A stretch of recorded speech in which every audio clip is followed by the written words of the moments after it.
I should have never really singled anybody out. That was a mistake, and I really apologize for that part of it. Welcome to Sikkim 365 Radio. You can call me anything you want to call me. You ain't calling me a cheat.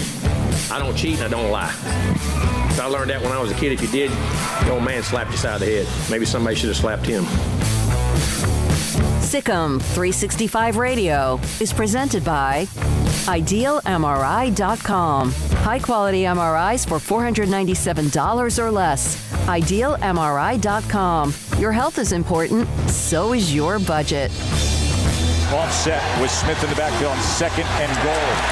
And instead, they come around with the tight end. Ben Sims takes it in. The 3 o'clock hour is sponsored by Waco Custom Marketplace. Meats, sweets, Texas treats, and a cut above the rest. 425 Lake Air Drive, Waco. Prescott rolling, going the other way, looking, going to run, and he's in! Touchdown, Dallas! Now here's Paul Catalina and Craig Smoak. Welcome into Sikkim 365 Radio, 365 Sports on YouTube. Thank you so much for joining us. Part of our new crew is in the studio today. We'll talk about that just a second. Armstrong Sims replacement is here for the first time today. Happy to see our old friend Garrett Ross in the studio. Paul, Catalina, Craig Smoak. Smokey will be back on Monday. And, we'll talk more about the, as the SEC turns drama between Jimbo Fisher and Nick Saban, mostly in the 4 o'clock hour. We do have Jeremy Crabtree on 3.com to talk a very interesting NIL story that he had in a column the other day on 3.com about an attorney who essentially facilitates most of the big deals in NIL. We'll also have Grayson Grundhafer, Sikkim365.com. Owen Buchanan in the 4 o'clock hour. At 4 o'clock, we'll talk from the A&M side. Still holding out hope for a Bama writer. Apparently, Craig, in Tuscaloosa, the SEC cone of silence extends to them too, because I've reached out to 4 or 5 of them and nothing. Or maybe they're just really busy, Paul, with all that's going on. It's kind of like calling a fireman when there's a bunch of fires broken out. And why are they not answering the phone? They're just a little busy right now. I think it's probably more of that than anything else. Whose side are you on? Yeah. Well, there's a lot of different perspectives on this, but certainly Alabama's side of things has been a little bit busy over the last couple of days. Yeah, so we'll have that, the interesting NIL story. Then we'll replay Matt Rhule in the 5 o'clock hour.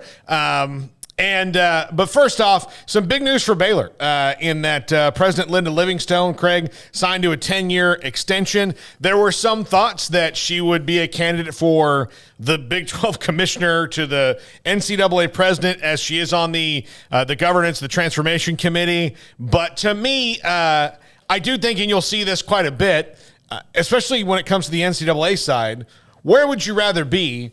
A university president where you can kind of enact actual change, or the figurehead of an organization that you don't even know is going to exist 5-10 years from now, at least in its current form? Well, I think there's a few factors that go into that. Like, what's the payday? This is about as random of a comparison as I could pull out. I don't know why this came to me, though, but there was a time period there during quarantine where obviously we all had basically nothing to do. And one of the things that entertained me for a while was Dr. Disrespect on YouTube. Actually, he was on Twitch at the time. And there was a big to-do. He got kicked off of Twitch, and it was a whole thing. And eventually, months and months later, he made his big return. But I remember when streaming and Twitch and, that whole kind of video game platform got real big, Ninja was one of the really big, highly paid streamers, right? You've heard of Ninja? Yeah. Yeah, you've heard of Ninja? Okay, so he was one of the big streamers, and he made a decision for big money to go jump onto this other platform, which I don't even recall the name of it now at this point. It's already shut down. But he went over there for a huge payday. And Twitch is nice and stable, and it's fine, and there's other maybe 1 or 2 other options he had that would have been stable and nice and fine, like a YouTube, but he jumped onto whatever the one was that's already shut down. And he got a big, massive payday, but guess what? He's back on Twitch now because the whole thing folded like in less than a year's time. So, I mean, in theory, if she wanted to get my point being, if you want to just go get a big payday knowing full well the whole thing's going to crash anyways, but at least you get paid, then maybe that's a decision some people would make. But if you're looking long-term and you're looking at your current situation and the fact that you're probably getting paid pretty well right now and you know that what you've got going on is going in a really good direction, I think it just makes all the sense in the world for her to have made the decision she made today to sign an extension. I know it's a long way to get around to that, but you could jump on for the quick buck or the quick attention or the quick spotlight.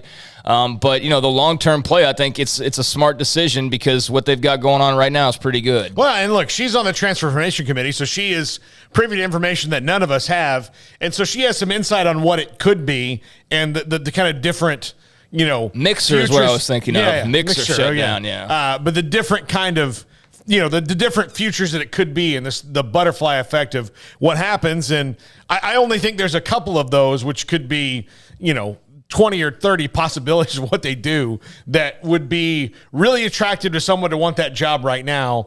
It would have to almost be everything going perfectly. And as we see, that doesn't do it. But this is great news for Baylor. And those of you who watch us who are not familiar with Dr. Livingstone's kind of ascension here at Baylor, Ken Starr was the president here. The scandal hit, Ken Starr out, Ian McCaw out, Art Briles out. Not in that order, but they were all out. And then, after an interim time, Lady Livingstone came in. And after that, a lot of these issues have been addressed. Solved would be a strong word because we don't know what's really solved, but they've addressed them in a way that they weren't being addressed before. The rest of the Big 12 Conference has a ton of respect for. The NCAA has respect for. She's kind of a rising star in the education world. Baylor has not had consistency at the presidential spot for a long time. Even a big name like Ken Starr was only here for 5 years. Less than 5 years. So he was there for 5 years. Before that, you didn't have somebody there for 10 years. You had four, like almost like presidential terms where you couldn't get reelected, just 4 years and out, 4 years and out. So this is a huge deal for Baylor University. In the last month, they've secured Mack Rhoades, their athletic director, and Linda Livingstone to 10-year deals. So they'll run concurrently, and the kind of alignment that Dr. Livingstone and Mack have all the way down the athletic department is why they're seeing success in nearly every sport right now. Well, and to put it quite simply, the president of Baylor was being rumored to be a candidate for the head of the NCAA. Yeah. Now imagine telling somebody that in like 2018 or 2019. Yeah. That's how good of a job she's done. I think that's the simplest way to put it. The same school who people were like, shut it down and, blah, blah, blah, and all this other stuff. Just a few years ago, they had to basically break it on down to the bare bones and build it back up. And she and Mack Rhoades and, to other extents, Dave Aranda and many others in front of and behind the scenes have all, come on board in that time frame and really resurrected and rebuilt and strengthened, the foundation and built on top of that. And she's obviously a massive part of that. And to have her locked down, in theory for the next several years and in line with Mack Rhoades, as you said, and, Dave Aranda had a contract extension, which, of course, we know, like with coaches, you just never know. It's kind of just PR, if anything else. But still, to have all those folks lined up and on the same page and, heading in the same direction, I mean, that's huge. I mean, when we talk about the schools why are they not successful? Why can't Texas get it right? Why can't, we talk about these schools that have all the resources and everything else at their disposal, could hire anybody they want to, but no matter who they hire, it just never quite works out that way. Well, it's because they don't typically have the right alignment. There's either an issue with the AD, or there's an issue with the football coach, or there's an issue with the president, or there's some issue of some sort where people aren't on the same page or aren't rowing in the same direction. But that's why you've seen Baylor have their success, is because all of these people that came on board, they're all on the same page, and it's good to know they'll keep rowing in the same direction for a while. And I think so long as this team, so to speak, sticks together, the present is obviously very good, and the future is very bright as well for Baylor University and for the athletics programs. Yeah, and Baylor, I mean, not like they did. What was fortunate about Dr. Livingstone and Mack Rhoades was that they did essentially start at the same time. I mean, Mack before Dr. Livingstone a little bit, but I mean, the president that was there, David Garland, from the very jump, was never a candidate to be there long term. He was Jim Grobe, basically. He was interim, and so Mac knew whoever the president was going to be the person he had to have that alignment with. So them starting at the same time allowed them to start, okay, here's what I want, and find that, that direct line, which is what's kind of happened. Texas has been, for your example, everybody's kind of started at different times, and you have to adjust to each other on different timetables, putting it mildly. Plus, coupled with the expectations and the money and all that stuff, and why can't you get it right? But yeah, I think that's fortunate they both started at the same time and they've been able to run the race together. The word that gets kind of thrown to the wayside sometimes now because we're too busy looking at dollar signs and NIL figures is culture. Culture is very important. Culture, whether it's college sports or pro sports or youth sports, culture is important. And it's more important than in the ways that you see just simply in wins and losses or results. And right now they've got a great culture. Previous to that, the culture was very questionable and in some ways not good. Just pure not good. So that's all been, remedied as far as, we've been able to see on the surface. And, behind the scenes, it seems that things are going very well and in that direction at the same time. So, yeah, they've got great alignment right now. You see the success a lot of different programs are having. And, I think mostly you look at the football season wrapping up, and here was Dave Aranda after a 2-7 season, and everybody just wondering what the hell was going to happen with him heading into a second year. And they go and they do what they did, winning a Big 12 title and a Sugar Bowl title. And then, he gets pursued or at least mentioned for basically like 10 jobs that are considered, blue-bloodish or close to that. And whether or not he was actually a real candidate for all of those jobs, obviously USC had their eyes on Lincoln Riley. But had that fallen through, do you think they give Dave Aranda a call? Probably. I would assume so. I think every job that's worthwhile that's open gives him a call or at least looks his direction. So, he in 1 year's time has turned in from a kind of shy, quiet, oh my gosh, is this going to work type of situation and guy to being one of the hottest young head coaches in all of the entire sport. Mac Rhodes, you see him. There were definitely schools, those big AD jobs that have been open here over the last few months that are getting filled up. They wanted Mac Rhodes. USC was one of them. Can promise you they wanted Mac Rhodes. Miami. Yeah. I can tell you there was a lot of people that wanted Mac Rhodes, and you may not have heard it in the headlines or all of that, but there's some people that wanted Mac Rhodes. And then you see with Linda Livingstone, the NCAA, rumors that she would be a top candidate for that presidential position. So, that speaks well of all three of them. And again, to have them all three under contract for a lengthy amount of time, even though those things can be changed, but the commitment made to Baylor and then vice versa, I think it's a big deal. You got Aranda under wraps, you got Rhodes under wraps, and now you've got your president and Linda Livingstone under wraps in theory, and that's a great thing. I think it's a really big deal. I was not expecting that. I just figured she was under contract and we weren't going to really be hearing too much. Wasn't anticipating some big contract announcement, but here we are. So good for her and good for Baylor. Yeah. I thought that was kind of out of the blue, but not like we're privy to, you think about when the president's contract runs out. Well, and who really talks about those things? We don't really, sports radio isn't talking about the university president all that often, but, and she's an athletics person.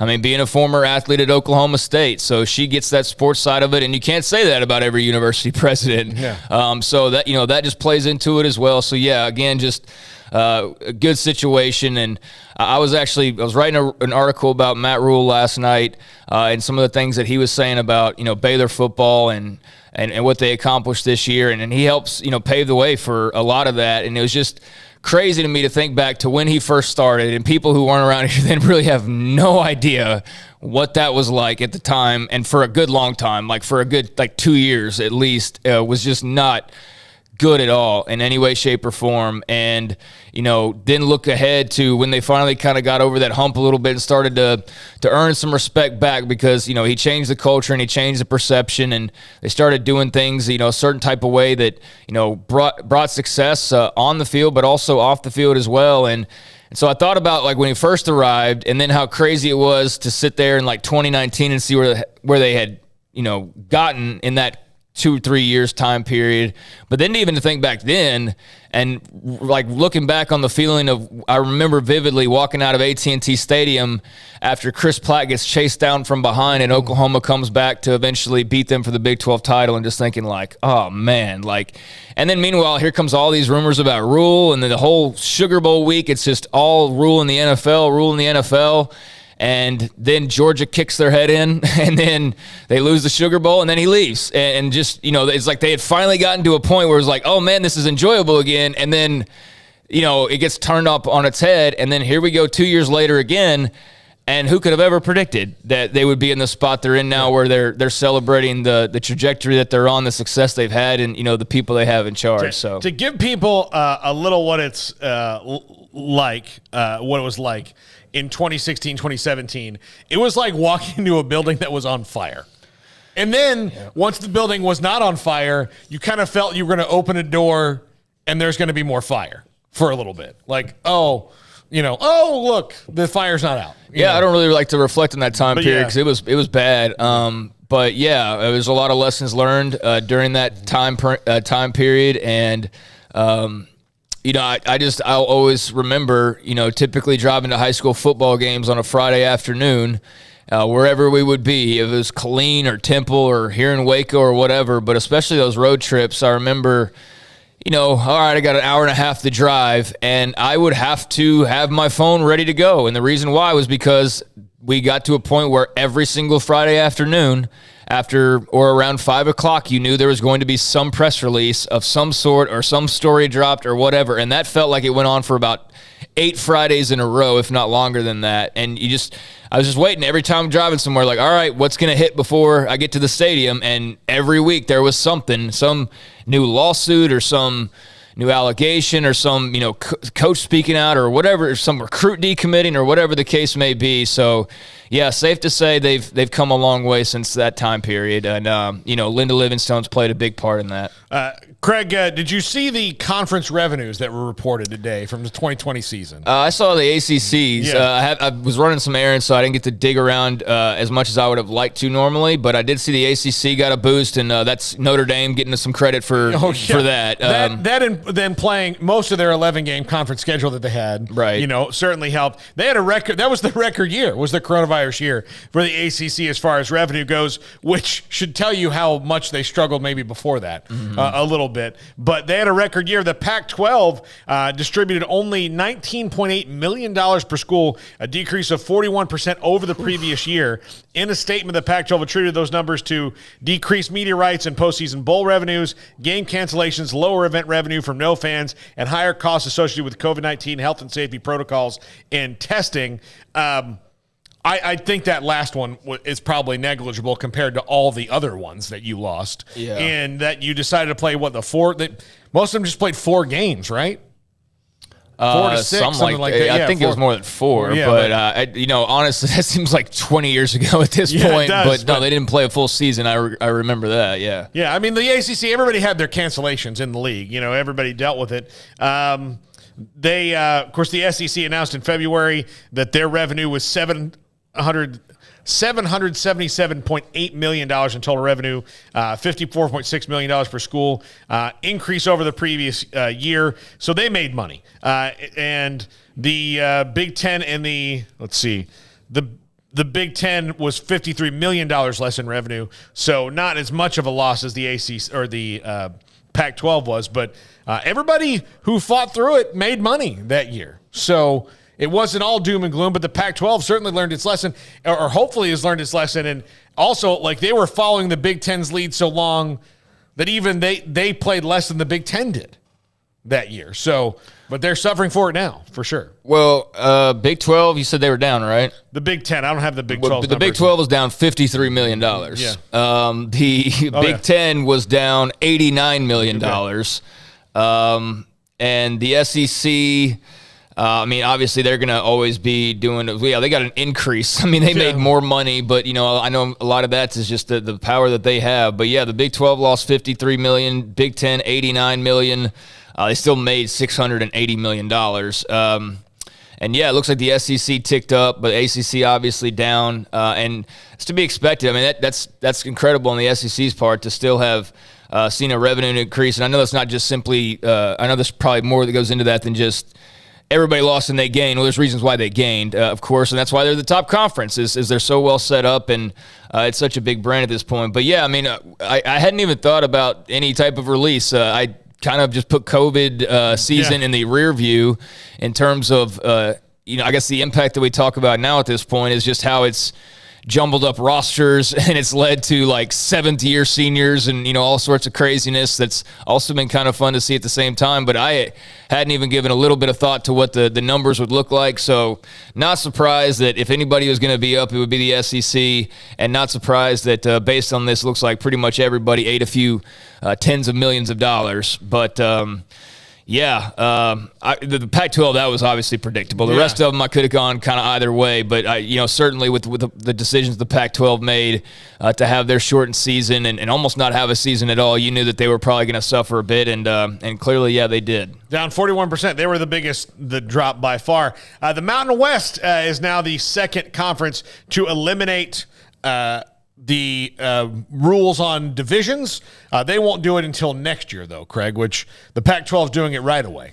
Exactly, right this season. That's when they'll do it. But the Mountain West is going to do it, citing a better chance to get in the college football playoff. I wonder if do they think it's 12, the Mountain West? That's what they said in their release. Do they think what? The reason that they said that they eliminated divisions, other than the fact that they don't have to have them anymore, and they're going to have the 2 teams with the best winning percentage, is they cited a better chance to get in the college football playoff. I mean, whatever you want to convince yourself of, that's fine. Maybe there's some truth to that. I don't really know, but I think we're going to see pretty much everybody, for the most part, scrapping divisions. I don't know that all the Power 5 will get on board with it or not, but, I mean, now that you've seen them loosen these championship rules or be in the process of doing that, I mean, like I said a couple of days ago, the Big 12 is already doing it. There's no divisions because, of course, there's only 10 teams. And then there was all this talk about what the divisions are going to be. It's like, well, maybe there's not any. I mean, maybe it's just these scheduling, bubbles that everybody talks about, or AKA the pods. But I think it worked out pretty well. I mean, you can argue it knocked Oklahoma State out of the playoff, and that's true. But at the same time, it still ended pretty well with Oklahoma State winning a major bowl game, and then Baylor going on to do what they did. So they had 2 New Year's Six victories as a result of their setup. And I don't even know what the divisions would have been, but you could have in theory had like Oklahoma State, Iowa State, and that wouldn't have been the 2 best teams at least last year. So I think they got the 2 best teams in there.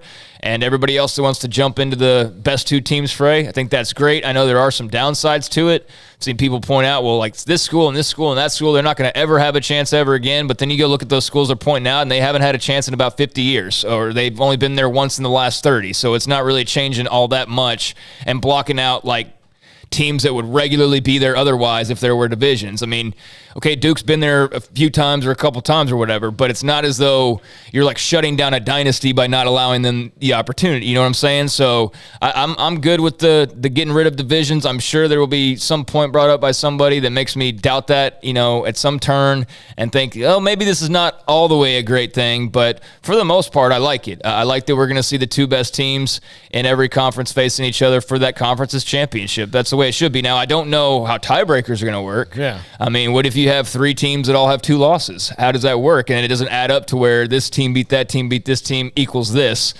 So that will be interesting, whoever the first conference is that has one of those tiebreaker situations and how they go about determining that. But I'm sure they're all working on that and conversing on that right now. And by the time media days would roll around, I feel like we should all have answers on how that will go down. Well, and that's interesting you bring that up, because if you do change the scheduling and make it a more fluid model, there's you're not going to play everybody. You're not going to play everybody, and the schedules will not be the same, although they'll be more similar throughout longer terms. Like you'd be able to pinpoint, part of the reason certain teams maybe haven't won a division in forever is because they're the second best team to this team who they're just not ever really going to beat all that much. Mm-hmm. But if they don't have to play them all that, but every other year, then maybe they'll have that shot to get in there and play somebody they actually match up better with. But I digress on that one. But there'll be those years where you 3-10-2 teams, and maybe 2 of them didn't even play each other at all. Right. Yeah. Yeah, and then how you go about determining that, if you go a point system or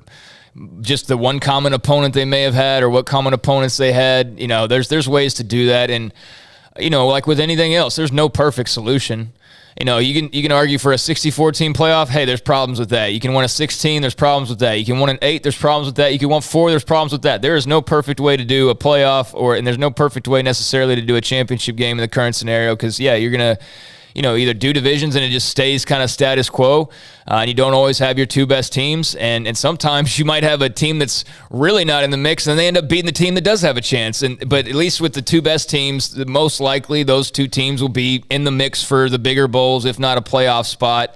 I like it. Again, there's going to be downsides to it, but that's going to be the case with any model they would have come up with. It wasn't perfect before, won't be perfect this way, but I do think at least initially it will be a bit more enjoyable. All right, we'll go to break right here. When we come back, Jeremy Crabtree on 3.com.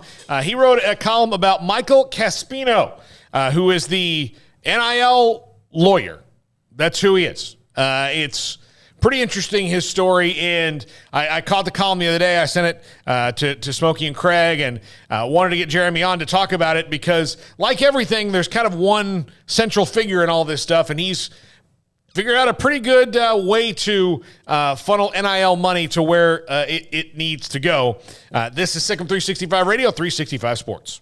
Payments for qualified buyers at 2.9% for 72 months with $5,000 down cash or trade. TTL Extra. See dealer for details. Summer driving is coming. Save now at Richard Carr's Summer is Coming Savings Event. Find summer savings like a 2015 GMC Sierra 2500 HD for $318 a month, or 2020 Buick Encore for $288 a month, or get a 2015 Cadillac SRX for $212 a month. Our vehicles go through a 172-point inspection, and we pay top dollar for your trade. 100% approval is always our goal. At Richard Carr, we give you more.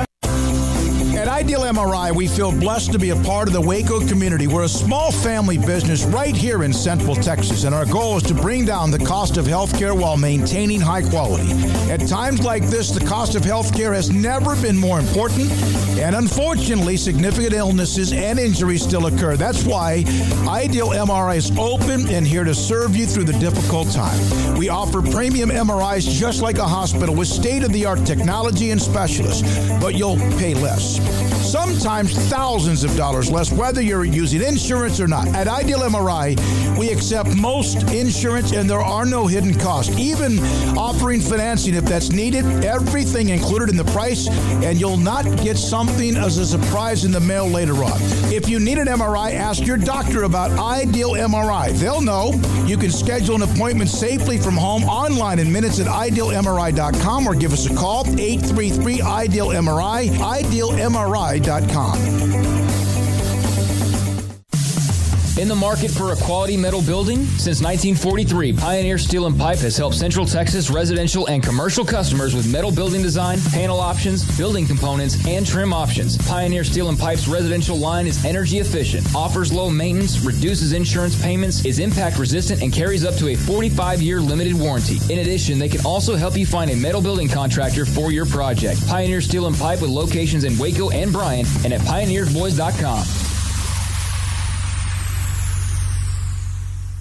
In Texas, there's pea-size hail and baseball-size hail. Guess which one hit our house? We didn't even know where to begin, but we called our Texas Farm Bureau insurance agent, and he was so reassuring. He knew exactly what to do to get our house back into shape and our lives back to normal.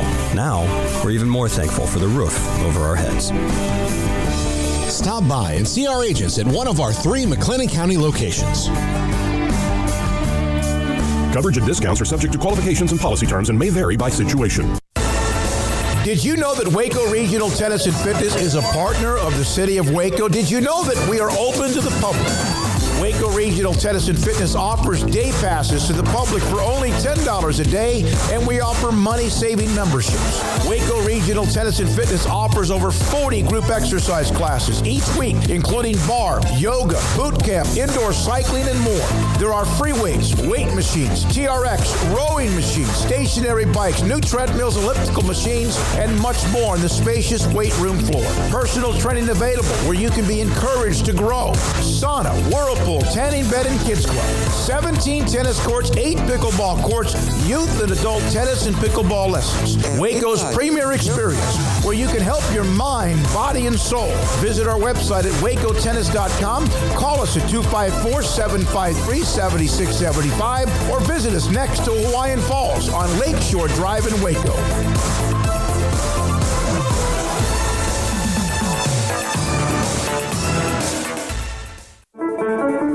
One size fits all. That may be all right for an adjustable belt or cheap sunglasses, but when it comes to your financial needs, no one wants a one-size-fits-all strategy. Cam Heathcott, your Edward Jones financial advisor, knows that his most important goals are yours. That's why he takes the time to understand your needs, knowing you. That's how Edward Jones makes sense of investing. Cam Heathcott, covering Conroe and Houston, 936-756-7717 or cam.heathcott@edwardjones.com. Edward Jones, member SIPC.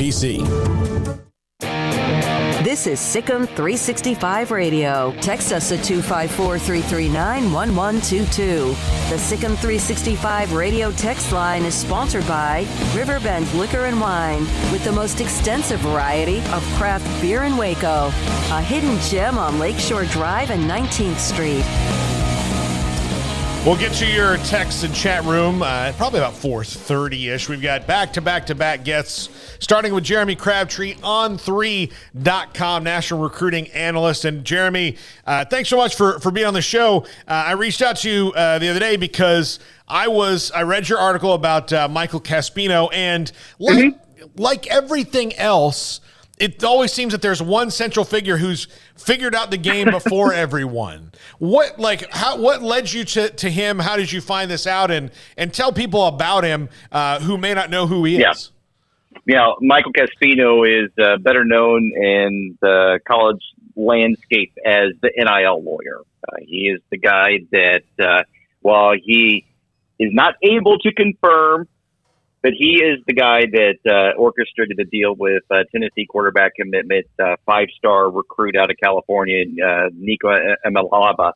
So he was the guy that really kind of came to the forefront with that moment, and now he is claims, and we've verified a lot of these claims, almost all of them, that he is representing around 100 5- and 4-star recruits in both football and basketball. So he is the guy that is got a contract that is now, the widely accepted contract in the NIL world with recruits and the collectives. And I mean, that opens up a whole other can of worms. As you know, there's a lot of coaches out there saying that collectives and the NIL are being used for pay for play, and there's all this stuff. But either way, Michael Caspino is the NIL lawyer, the guy that is orchestrating all these deals that are reshaping recruiting, so to speak. So he, one of the things I found interesting was he doesn't charge the athlete anything, right? No. He sends the bill to the collective. Yes, he does. He does send the bill to the collective, and obviously that creates some question marks with a lot of the folks that are looking at it from. Does this potentially cross that gray line that is out there right now that is dealing with recruiting and the NIL? Because you're not supposed to be paying and recruiting or signing these kids to these NIL contracts before they sign their national letters of intent. However, he feels like his contract is pretty lock solid. So welcome to the great world of NIL.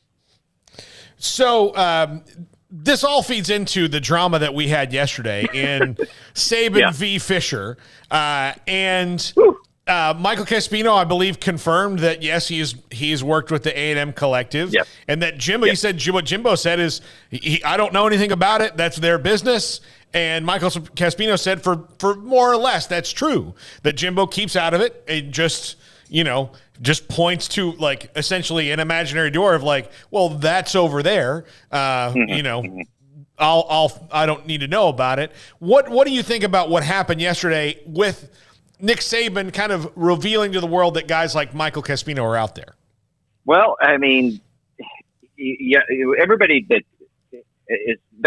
kind of what's been the critics have been talking about this for a while. They just didn't point fingers at schools like that, like Nick Saban did. I mean, there were a lot of folks out there that are saying that the pay-for-play and the enticements have been going on between the collectives and the recruits, and that's why they were begging the NCAA for further guidance and clarification. And we can talk about that. That's a whole other ball of wax, because there's a lot of people that aren't sure that the NCAA will be able to do much because of the way these contracts are structured with the collectives and the recruits, because of the deals that Michael Caspino has created.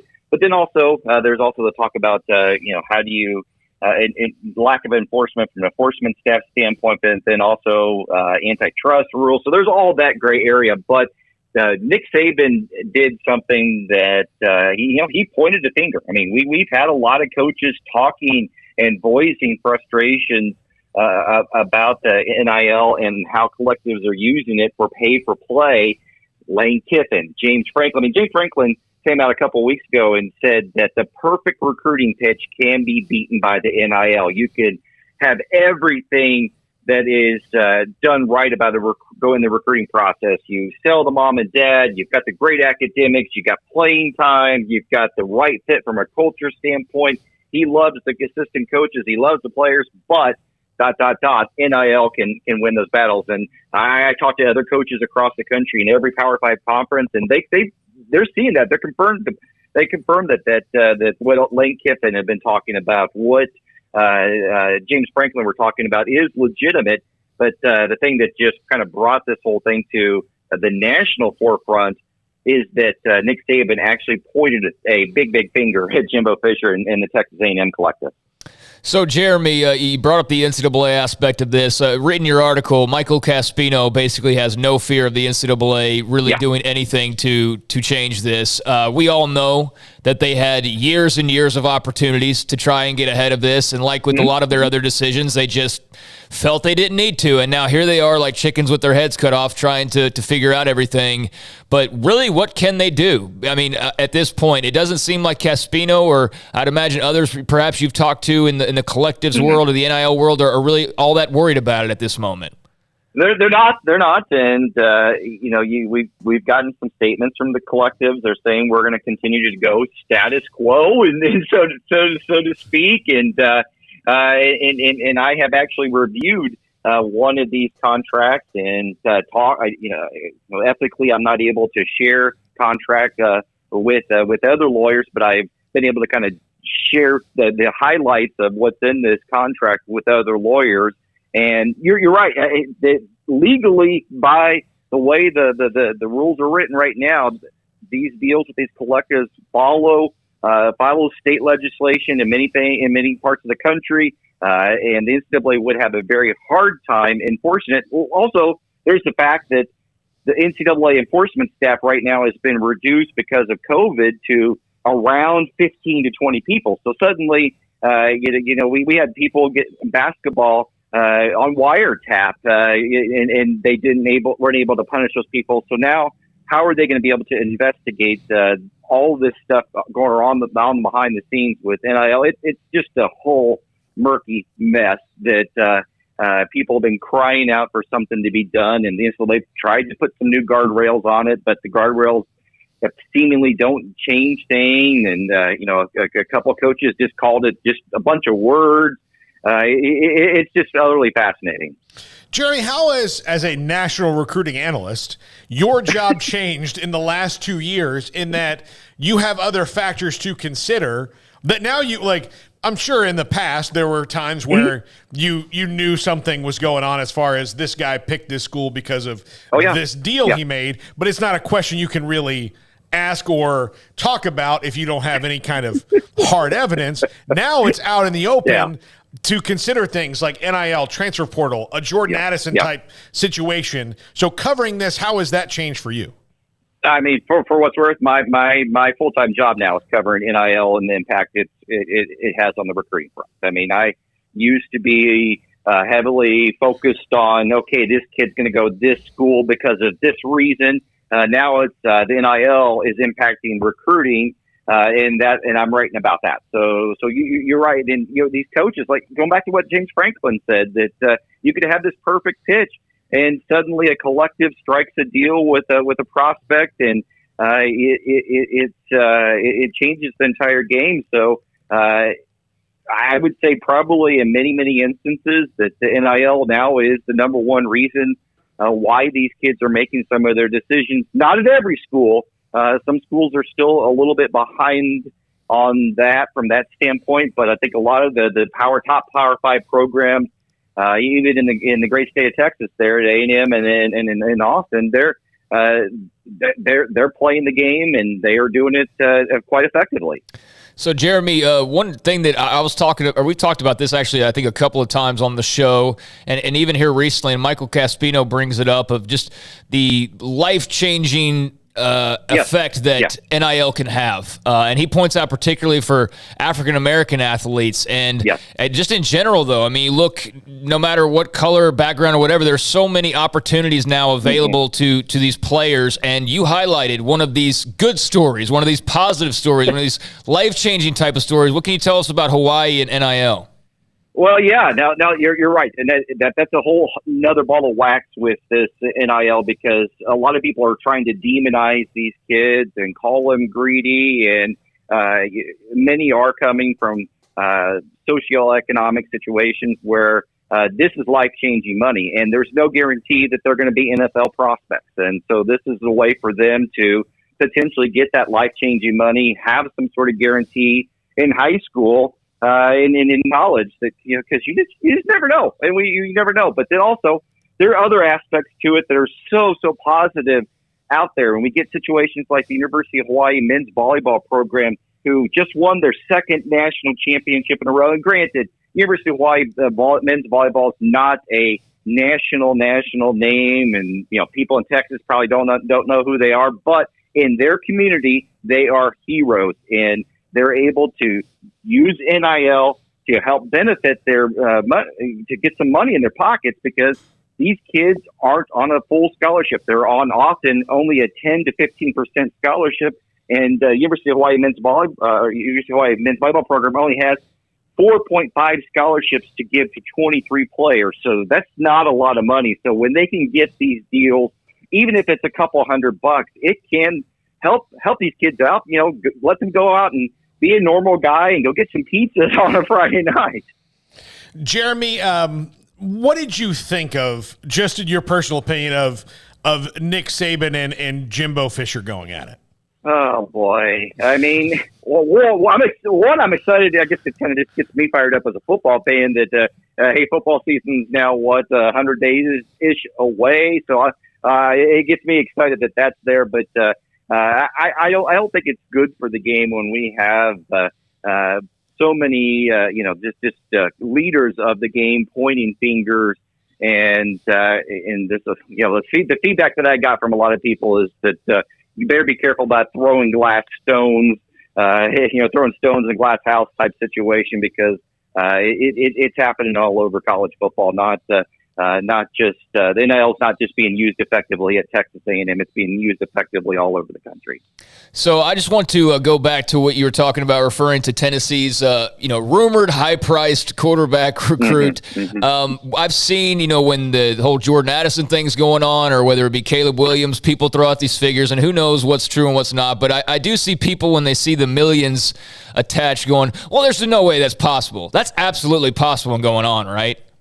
It is, and that's one thing that we're working really hard at On3 to kind of help further establish what is legitimate. We have a thing called the On3 NIL evaluation that uses a lot of different components in the game to, whether it's their social media and following engagement, their achievements on the field, the endorsement deals, past and present, to kind of give everybody a baseline as to what these guys are potentially worth. For example, Arch Manning, everybody knows who he is, the number one recruit in this 2023 class. It's estimated that he is worth $3.1 million from an NIL standpoint. But again, not everybody's going to be that, and not everybody's going to make one deal like Nico did, or potentially Jordan Addison is going to get off of one deal. A lot of these deals are going to be the smaller deals, once you add them all up together, they become a rather large number. And you talking to the people that are out there, Michael Caspino, the other folks, the college coaches, a 5-star quarterback is potentially worth between $1.5 million and $2 million.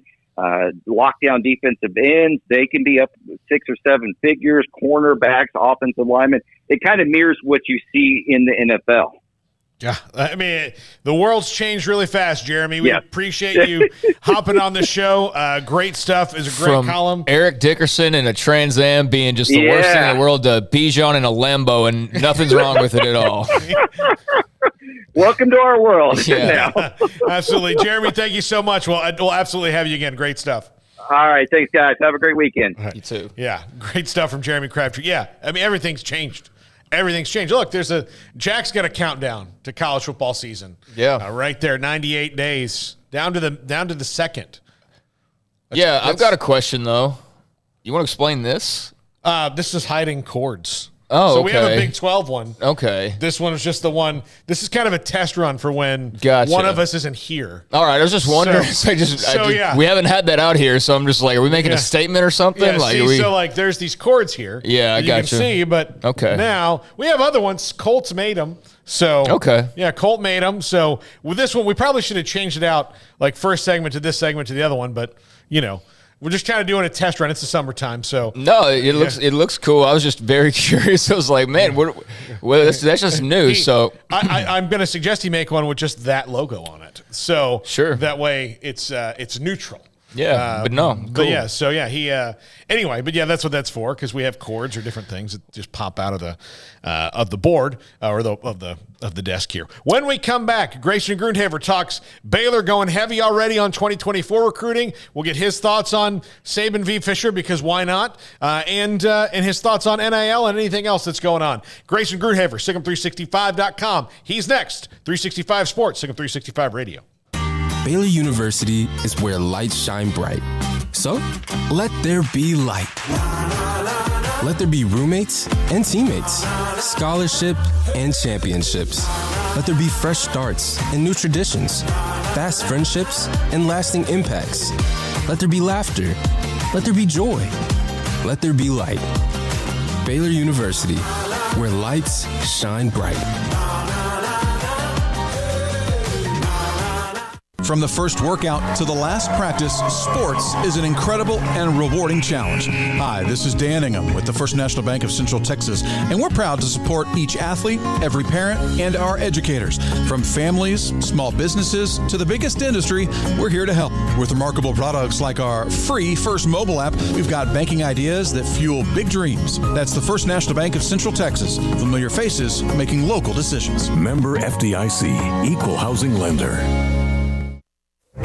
Boots add protection. Good boots help you climb better and move forward faster. And when your son or daughter steps into the boots of a U.S. Army officer, they also learn how to lead. In these boots, they'll gain more confidence with expert training in one of more than 150 occupational specialties. In these boots, they'll stand a little taller and lead a team with diverse backgrounds and areas of expertise to successfully accomplish whatever challenge comes next. In these boots, they'll earn respect with valuable experience from day one that will give them solid footing for success into the future. Highly qualified candidates who earn a spot on our team can receive comprehensive health care coverage, college tuition assistance, and a bonus of up to $40,000. See all the things your son or daughter can achieve in our boots at GoArmy.com.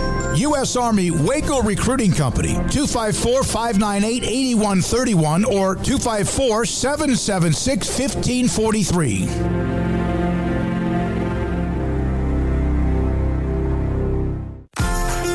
Automatic Chef Canteen is a full-service micro-market vending and office coffee provider with state-of-the-art vending equipment, a wide variety of products, and offering custom-fitted micro-market vending office coffee solutions for your employee break room. You want a full break room solution and a workplace oasis? Well, Automatic Chef Canteen, locally owned and operated for over 50 years in Central Texas, also includes in-house mechanics on call 24/7 for fast, reliable service and maintenance. Automatic Chef Canteen, 6900 Imperial Drive in Waco, or online at automaticchefcanteen.com. Let Camille Johnson Realtors guide you seamlessly through the process of buying your dream home or selling your current one. Commercial, farm and ranch, or residential, Camille Johnson Realtors can smoothly and successfully lead you through any transaction. With a team of 28 experienced agents who are excited about serving you, Camille Johnson Realtors services the entire greater Waco area. If you're in the market to buy or sell, contact Camille Johnson Realtors, 104 Midway Center in Woodway, or find them online at www.camillejohnson.com. Camille Johnson Realtors, elegant, charming, warm. Welcome home. Baylor Scott and White Southwest Sports Medicine and Orthopedics, the team physicians for Baylor Athletics, diagnosing and treating all sports-related injuries, including concussions. These specialists also provide orthopedic services for athletes and non-athletes alike, whether it's knee or shoulder pain, hand or wrist injuries, orthopedic spine care, and even an arthritis and total joint clinic. Trust the doctors Baylor Athletics trusts. Baylor Scott and White Southwest Sports Medicine and Orthopedics wants to get you back in the game.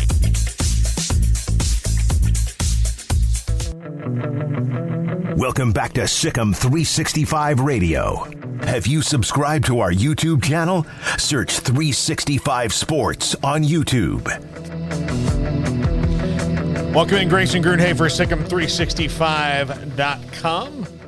And Grayson, well, you've got quite a bit of visitors listed of what's going on, and Baylor going heavy in 2024 here in the coming weeks. What stands out to you? Who stands out to you in the 2024 list the most of somebody who's about ready to go? Yeah, so I mean, I guess this is just such an interesting day because they've really focused on the 2024 class. There's a ton of visitors on campus today, and so I think you're seeing this trend at the end of May. Because in June, there's going to be this huge surge of official visits for the 2023 class. So I think they're just trying to get a head start here with 2024. Now, there's probably four guys that I would consider four-star prospects on campus.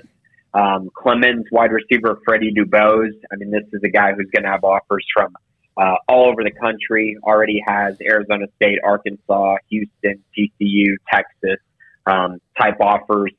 Elite track athlete, didn't get to play the entire season because of injury, and he's still a consensus top 150 player in the country, and that's because he has a 21.5 200 meter, was in the state championships for triple jump as well, as he jumped 47 feet. So he's an elite athlete, has a chance to be the best wide receiver in the state for the 2024 class. And then kind of looking at a few others, on the offensive line, I think it's going to be really important for Baylor to really make a huge dent in the 2024 class on the offensive line. And the reason I say that is because while there are good prospects in the 2023 class for the offensive line in the state of Texas, it's not as talented and not as deep as the 2024 class is. So Frisco Reedy, offensive lineman Max Anderson, his brother Nate Anderson was a big-time prospect who committed to Oklahoma a few years ago. He's a Sooner right now and was a guy that Baylor recruited heavily. But Max is probably just as good, if not better, than Nate. He's bigger. He's 6'5", 275 pounds already. That was something his brother really struggled with early on during his recruitment was weight. Max is not going to have that problem. He already has offers from A&M, LSU, Michigan State, Ole Miss. But he's a guy that's built a great relationship with Eric Mateos in the early going. And he's got a really, really good friend out of Richland Hills High School, Daniel Cruz, another 2024 offensive lineman. And Baylor was his first offer actually back in April of 2021. So both of those guys are really close. They're on a visit together, which I think is a positive for Baylor. And they're two guys that are absolute priorities for the 2024 class. So, Grayson, for those fans who don't follow recruiting closely, kind of lay out the calendar for us right now. When you're referring to visits right now, are those just guys visiting unofficially, those guys in town for a certain reason? And as far as the camps kind of go, can you kind of just set the table for the folks over what's happening now and coming up over the next several weeks?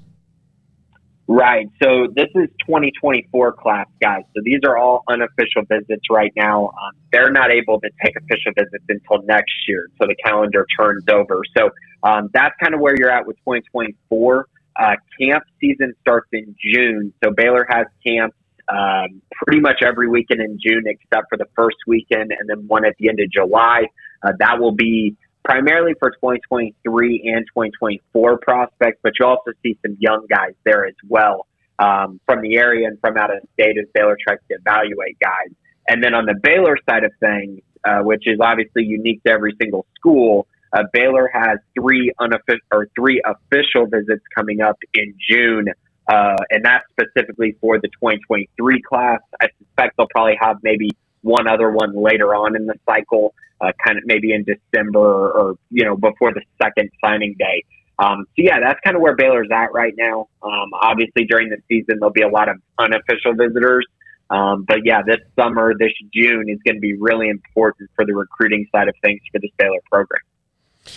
Grayson, your thoughts on the Saban-Fisher row yesterday? Oh, I loved it. I mean, are you kidding me? This is just like too perfect. And to see Jimbo just so deeply hurt was honestly hilarious. I know he was saying he's done with Saban, and I know they used to be close. I guess they're not anymore. And he worked for Saban as well. So it's really interesting. I think that Saban is in a position right now where he's having to adjust to NIL, and I don't think he's liking it very much because it's allowing other schools to do what Alabama's been doing for years. And I know it's easy to recruit at Alabama. I understand they're the best program in the country, but that doesn't mean that they should be able to just walk in and just land whoever they want. I mean, it means it to a certain extent, but I just mean like people act like, oh, they just have the number one class every year because they're good. Like, no, there's things that are deeper than that go on at Alabama. It's the same thing at A&M. Texas fans are like, oh, A&M getting the number one recruiting class after going 8-4. That's ridiculous. And I'm like, Texas football has been not very good and very underperforming the last decade. And yet go look at how many top 5 classes they have had. So I just think that there's an interesting dilemma there. I think Texas and Texas A&M recruit really well. They're always going to be in the mix to have a top 10 class.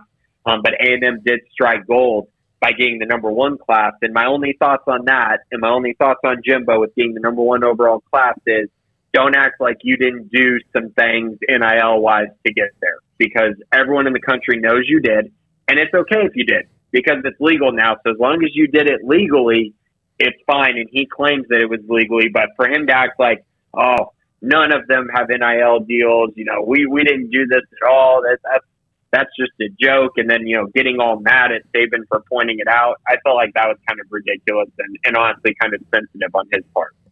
Grayson, I'm leery of just talking NIL all the time, but I mean, it has become such a topic, and I guess I bring it up here just because we're talking about how much it's having an effect at Alabama and Texas and A&M, although, again, those were all the schools that were pretty much in those same spots before anyways, like you pointed out. But what kind of an impact, for better or worse, do you think it's had so far for Dave Aranda and Baylor football?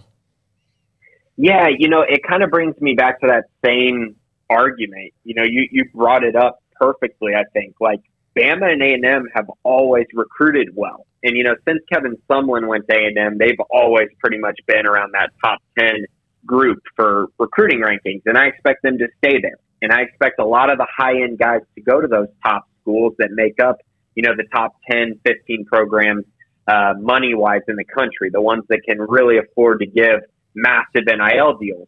But then Baylor can kind of fit in on the other end of that, where yes, Baylor is going to do everything they can to get NIL deals for their student athletes. We've seen that. Matt Rhule has talked about, everyone's talked about, they're trying to structure something that works really well and trying to make sure that everything is by the book and everything is legal, and that's great. So for Baylor, it's like, do what you can on the NIL side, but go out and win games on the football field and go develop talent and put guys in the NFL like they did this year, because that really resonates with many, many recruits who aren't just looking for, a payday, that aren't just looking for a school that's going to pay a ton of money, because Baylor's not going to be that. Baylor's not going to be able to go out and get these massive NIL deals for every single prospect. So I think Baylor's been very smart with it. I think there's definitely a ceiling now. It's going to be very, very hard for Baylor to ever have a top 15 class. But I do think they can easily sneak in the top 20, top 25. And I actually expect that for this 2023 class and 2024. But it's just smart, right? It's just being smart with when you use those NIL deals and being smart with building your program the right way, because whether people want to believe it or not, that does resonate with many recruits who aren't, again, just searching for NIL deals. Grayson, men's tennis season comes to a close. They fall to Tennessee, and they were up, and then here comes the Vols, and they roar back to end up winning by 4-3? I think was the final score. Correct me if I'm wrong there. It was, Jack. Okay, yeah, 4-3. They fall to the Vols. Great season for Michael Woodson and company. A little bit short of where they wanted to go, obviously. Landed in the Elite Eight. Your thoughts on what they did, what they accomplished, and now what's next for Baylor men's tennis? Yeah, guys, I was honestly sick to my stomach watching the end of that match. They did lose 4-3, but it was more so the way they lost. I don't know if y'all saw it at all, but Adrian Boyton, their best player, a top 3 player in the entire country, had just broken the Tennessee player, and he had gotten up and was serving for the win. And guys, that would have been serving for, a spot in the Final Four, and he just collapsed, lost that one, then lost the next 4 to end up losing his match. And that really turned the table on all the momentum that they had gained. I was shocked they lost the doubles point, because had they won that, they would have won the match as well. Didn't get that done, but singles just looked so good. And to see, Boyton, who has just had a fantastic career at Baylor, there's a chance he's back next year as well. And there's a chance a lot of the guys on the team are back next year.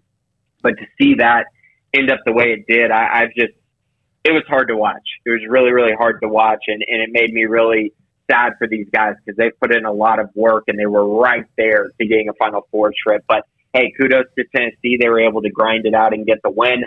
I think that stings even more because Florida lost and TCU lost. So Baylor really had a nice opportunity to potentially win a championship. But looking forward, like I said, this program's in a great spot. They could have a lot of guys returning next year. They could be a championship favorite again next year. And I think Michael Woodson's done a fantastic job. And now it's just about taking that next step. One more step. They've been right there. Been a top 5 program in the last, however many years. They've just been so consistent, and now it's just reaching the top, the pinnacle. And I'm thinking next year they'll have another great opportunity to do that. Grayson Grudenhaver, SicEm365.com. Grayson, thanks a lot. We'll talk to you next week.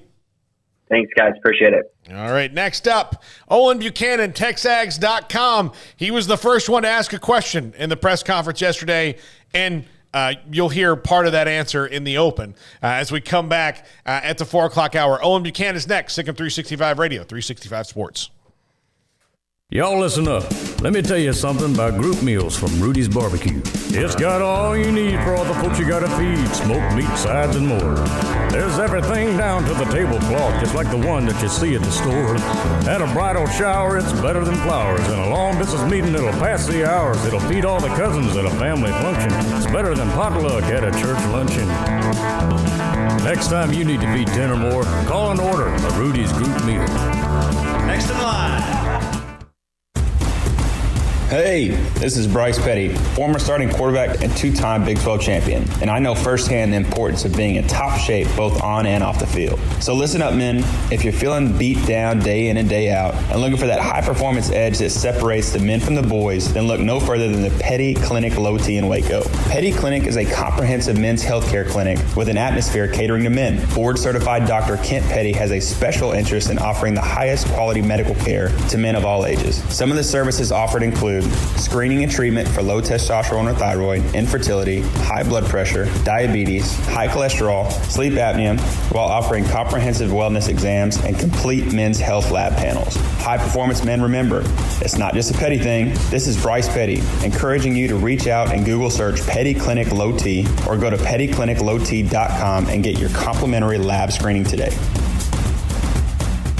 With so many companies and policies out there, it gets so confusing shopping for insurance, and I never know if I'm getting the policy that's right for me. Luckily, I met the team at the Niche Group Insurance Agency. With the Niche Group, you can go to one company and get access to coverage options from many insurance carriers, and you get to speak to a real person about your specific coverage needs. With the Niche Group, I know I'm getting the right coverage at the right price. If you need insurance, talk to the experts at the Niche Group at 1-800-258-8302. too.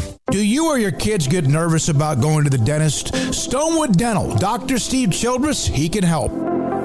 I've spent a career taking care of patients who as children had bad experiences, and now they're adults that hate going to the dentist. If I get a kid at 3 years old and they come every 6 months and it's a happy experience, it's normal for them. Now they have an accident at 6 or 7 or 8 at school. Now they have a broken tooth or a trauma, and they have to come here. They're used to lights, they're used to water in their mouth, they're used to experience, they already trust us. It's amazing what we can do with that kid without it being a negative thing.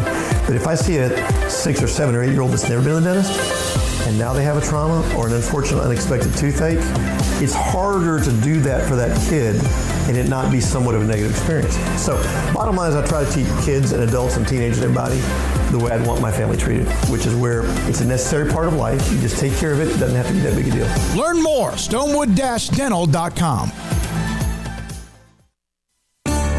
You know what would make this moment better? Pizza. Dough made from scratch and an Italian family sauce recipe pizza. 3 fresh signature cheeses making a melty blanket of perfect pizza. Bob Mock has owned Marco's Pizza franchises since 2013 and has been delivering pizza since 2001 and is the proud owner of 4 locations in the Waco area, in Belmead, China Spring, Woodway, and soon to be open in Robinson. Order at marcos.com to make any moment better. Marco's. Pizza lovers get it.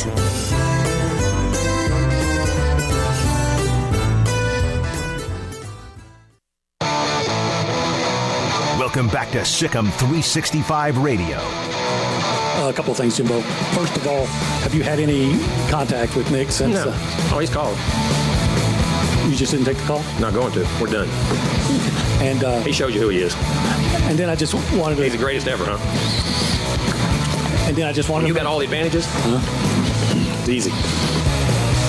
The 4 o'clock hour is sponsored by Boozer's Jewelers, the wedding ring store, specializing in custom jewelry and repair, all in-house. Now here's Paul Catalina and Craig Smoak. Welcome in, Sikkim 365 Radio, 365 Sports. Our good friend Olin Buchanan, TexAgs.com, joins us now. And you heard Olin in the rejoin there as you were the lucky man. Wait a second, Paul. Oh, yeah. We have to switch. Put the SEC back up there now. We got to switch that. Yeah. There we go. Thank you, Craig. You were the lucky man who got to ask the first question to Jimbo yesterday in a press conference that I would think is angry as people have ever seen him. Yeah, I think that's fair. I of course, I never saw him in Florida State, and I don't know if he ever got that pissed off in Florida State, but he was pretty upset. He got a little bit annoyed when the people kept talking about him going to LSU, and he kept saying, "No, I'm staying here," and he got annoyed. But he took that to another level. He went beyond annoyed to irate, and it was obvious. I just wish that he would have expressed himself all in one breath. So every time I kept trying to ask the follow-up question, I think he was done, and then he would keep going and then keep going. But it was a heck of a press conference. It was almost the best. I think it was the best college coaches press conference since Mike Gundy and I'm 40 rant. So how soon after Saban's comments did y'all get the email or whatever alert A&M media get that, hey, Jimbo wants to talk now? Well, I'll tell you, at 7 o'clock the next morning, I sent an email to Alan Cannon, the the sports information director at A&M, and said, can I get with Jimbo for a response? And Alan said, well, you're number 6 today. It's already 7 o'clock, and he already gotten 6 other emails or 5 others. So, but they didn't send out an email to tell us that they were having a press conference about 9:30, maybe 9:25. So said it's like 9:30. We're going to do this at 10.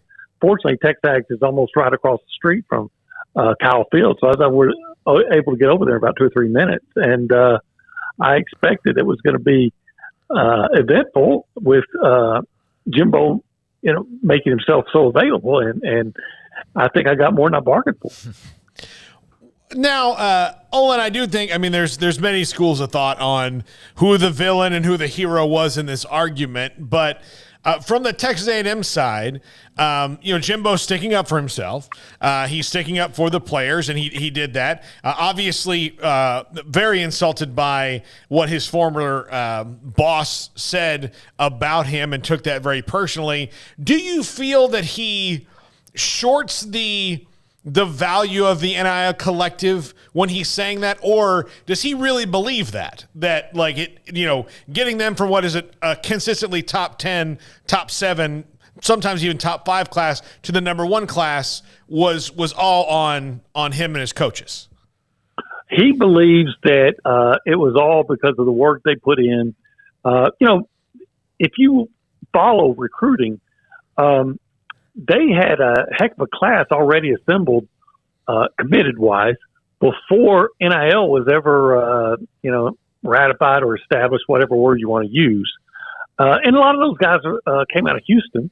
Now, they did get Walter Nolan out of Tennessee, and they got a big break to get Gabriel Brown-Odindi out of Florida, but that was because Lincoln Riley decided to leave Oklahoma and go to USC. But in his mind, at least, A&M has a lot to offer. Their coaches put in a lot of work. Their players that host recruits put in a lot of work. They did everything that they're supposed to do under the NIL rules in the state of Texas. And that I think he feels like that by saying that they were all bought and paid for, not only does that challenge his integrity, but it just dismisses all the work that he and his staff and everybody put into accumulating that class. And Billy Lucci, my boss, who's really on top of all this stuff, he was saying that of the guys from the 2022 class, this number 1 class that are actually here right now, there's like a dozen of them. Only one has an NIL deal, and none of the guys who are here has an NIL deal. So I think what they tell them about NIL is there are going to be opportunities available, and here's what Anaya Smith has done, and here's what Isaiah Spiller did, and Jalen Watermeyer did, and DeMarvin Leal did. And, you can have some of those opportunities too, and you can just choose to believe that or not. But the bottom line is Jimbo Fisher has consistently recruited in the top 10 even before there was NIL. I wish I could give credit to whoever said this, Owen, but as you know, there were a lot of people writing a lot of different articles about this whole ordeal, and a lot of people that were getting, anonymous feedback from coaches all over the country. So I can't remember exactly who said this, but one of these anonymous coaches to a reporter I can't remember said something along the lines of, I think Jimbo just wanted basically the gist was, I think Jimbo just wanted a pat on his back from his peers for, hey, good job, you got the number 1 class, way to go. And instead, you have Saban basically just saying, well, he only did that because he's cheating, and Kirby Smart saying whatever. He said, do you agree with that he just kind of wanted a pat on the back and a job well done? I don't know if he wanted that. I know what he didn't want was, again, somebody to dismiss it and say, they got it because they paid for it when they didn't. But I would ask you this. You guys follow college football.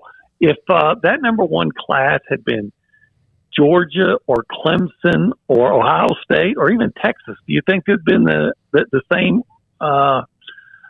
the same scrutiny by Nick Saban, who also went after Deion Sanders and Jackson State? No, absolutely not. Yeah, because it's a team that hasn't done it. And look, Jimbo, to people who don't remember this, it's like they forgot. Jimbo won at Florida State. And look, as a Florida State alumno, and I can tell you, they have far less resources than A&M did, even at their peak of dominance. He had number 1, number 2, number 3 recruiting classes there and won a title. So it's not like he's new to this at all. He's just at a different place that hasn't won one in the modern era. Well, right. And part of that's A&M's own fault, because for a long time they didn't invest into their program beyond the head coach. But now A&M's, Jimbo would tell you, A&M's facilities are as good or better than everybody in the country. And they're even getting better because they're about to start a $120 million project. that, everybody knows they have great fan support, and you get a chance to play in the SEC West for a coach that has won the national championship, and he relates well to kids. So all those things are there, and a lot of those kids, again, come from Texas and Houston.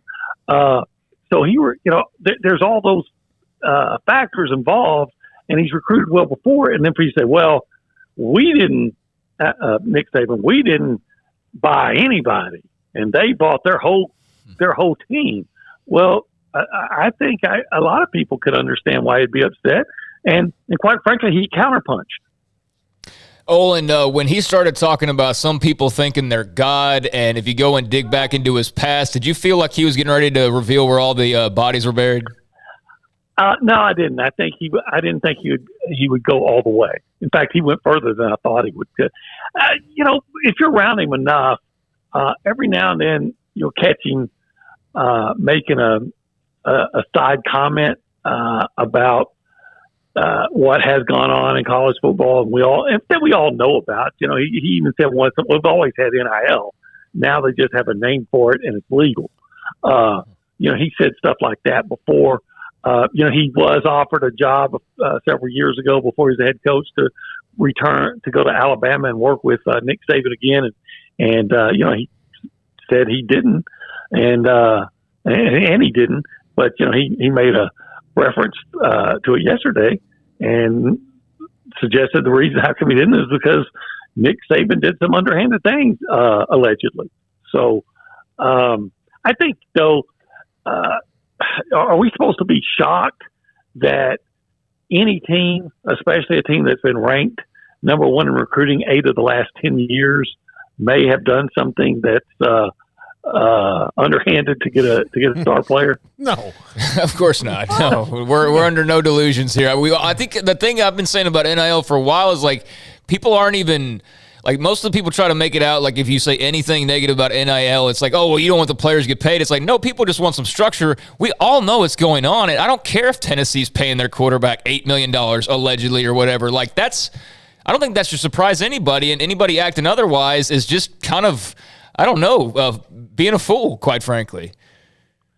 Well, the laws in our state, the way I understand them, I'm no lawyer, and I'm definitely not an expert on it, but as it's been explained to me is players can have representation in our state, and they can negotiate deals by themselves or through an agent or through their parents, whoever.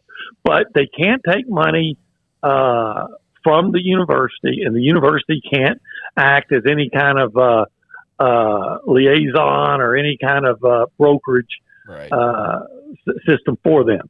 And for Nick Saban, whether he meant to say this or not, for him to say, well, they bought and paid for everybody, then he's accusing everybody of breaking the state laws that are set here in Texas. So, he was just trying to, I imagine he was just trying to get his donors to pony up more money, and he ended up putting his foot in his mouth. Well, yeah, it seems to me he was trying to spread a little panic in that room. And yes, but if you're going to do that, that's fine, but don't start making unsubstantiated accusations about somebody that was supposed to be one of your good friends. Yeah. I also think there was some talk of Jimbo back in the day going to Miami with him as the quarterback coach when he went down to the Dolphins. So, he's tried to keep Jimbo in the fold a couple of times. To me, the thing is kind of silly that he would call out. Or does he? I wonder if he thinks he's so bulletproof some of the times that he thought he could say something about Jimbo Fisher, who, remember, defended a quarterback against a rape accusation, vehemently when he was at Florida State. So he's not afraid to jump into the fray. And then Deion Sanders, who we know is afraid of nothing and expect no blowback. Yeah, and he went after Miami too. But you know what? Maybe, I don't know. I wasn't there, obviously, but maybe he thought it was going to be one of those meetings among boosters where nobody was going to be videoing it, and it wasn't going to get out. And we've had a lot of coaches in college sports get in trouble for that. Yeah, I think the whole world needs to know you're always potentially on camera, especially at an event like that with strangers and whatnot. So yeah, that kind of surprising he would make that slip up. But obviously there was already a lot of flames going on with this A&M and Alabama rivalry. A&M's had their successes, Alabama's had their successes. Now you got the recruiting neck and neck. Just how much extra heat and fire does this build up for next year's matchup? And not just on the field, but, obviously the new era of the SEC beginning and A&M trying to keep building this thing. Oh, I think it's a volcano now. It's an erupting volcano. I think it's already the number one game in America circled on the calendar, October 8th. There's some great games going to be on, but this isn't just about two teams that are supposed to be pretty good playing each other. This is going to be about probably two of the five best coaches in the country. A couple of guys from West Virginia having an old country fight, and I think everybody's going to be anticipating the post game handshake as much as they are the game itself. Yeah, I don't think they'll. Do you think they'll do the little pregame walk by, like, "Oh, hey, how you doing? Good to see you"? I don't think they will. It doesn't seem that way. No. Maybe in a week or two, some cooler heads will prevail. But Jimbo was pretty adamant that friendship is over with, and I don't know if you say that if there's any part of your body that makes you think you want to reconcile a relationship with an old friend. So we saw the SEC pretty quickly act with their statement, and it kind of quieted down after that. Do you anticipate that's? Or I guess SEC Media Days is coming up, right? We got the SEC spring meetings in 2 weeks. Yeah, the meetings. Yeah. So I may be going to that just to see if I can witness something firsthand. I don't know if you heard the whole interview, but I asked toward the end Jimbo Fisher if it was going to be awkward the next time that he and Saban were in an area together, and he said, basically, it's not going to be awkward for me because I like to get into confrontations. I was raised for them, and I'm ready for it. So, it almost sounds like WWE. Or two guys that, I should say one guy who was really upset and another guy, because to be fair, Saban he has been contrite, has had to kind of apologize. Right. It wasn't like, hey, Jimbo, what I said about you guys were wrong, and I'm sorry. It was kind of like, I'm sorry. I made it. That I pointed out some individuals, but they're still doing something that I don't like. Yeah, it would have been really interesting to see if DeLeon had not been mentioned or chimed in, and it was really just about Saban and Fisher, kind of what Saban would have done in response. You know what I'm saying? Because I think when DeLeon entered the fray and started getting into it, and then the whole Miami thing too, I think that's when he's like, okay, I better walk back a little bit. But had that not happened and it was just Jimbo and Saban, I would have been curious to see if there would have been a couple more volleys before the SEC stepped in. But Olin, while we have you, it's late May. We're kind of in that dead period where now it's all about camps and recruiting and all of that kind of jazz. But where do you feel like as we enter the summer months, A&M football sits with the season just about 3 months away? I think that I've seen that on some of those early rankings. They were having like number 6. If I was doing it, I would probably put them like at 11, just because they're still in a position where you don't know a whole lot about the quarterback play. I think if they get good quarterback play, they're going to be excellent. I think their quarterback play will be better than it was last year. And I think they could have been had an amazing year last year had they had good quarterback play. So Haynes King's healthy again. Max Johnson's pushing. I keep hearing that Connor Wegman, the freshman, is the best, most talented one of all. I think they're going to have a good year. Olin, thank you so much. I'm sure you enjoyed yesterday, as we all did. Even though I'm sure it was like being a firefighter if you were in Tuscaloosa or College Station, but having to kind of run to the scene. But thanks for joining us, and we'll talk to you again soon. Hey, thanks for having me, Phil. Yeah, that's Olin Buchanan, TexAgs.com. And yeah, Craig, can you imagine hey, and we've had it. I don't think we've ever had, hey, the press conference is at 10 o'clock and the press release at 9:30.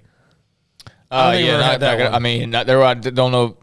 Maybe during the really dark period, about 4 or 5 years ago, there might have been some impromptu press conferences called that I just blacked out at this point. But nothing along those lines where you've had a Baylor head coach need to call an impromptu press conference to address what another coach in the league said over, cheating allegations, basically. So, all that was very entertaining, very interesting. Now, spring meetings will suddenly become an even much, bigger event than it was kind of already.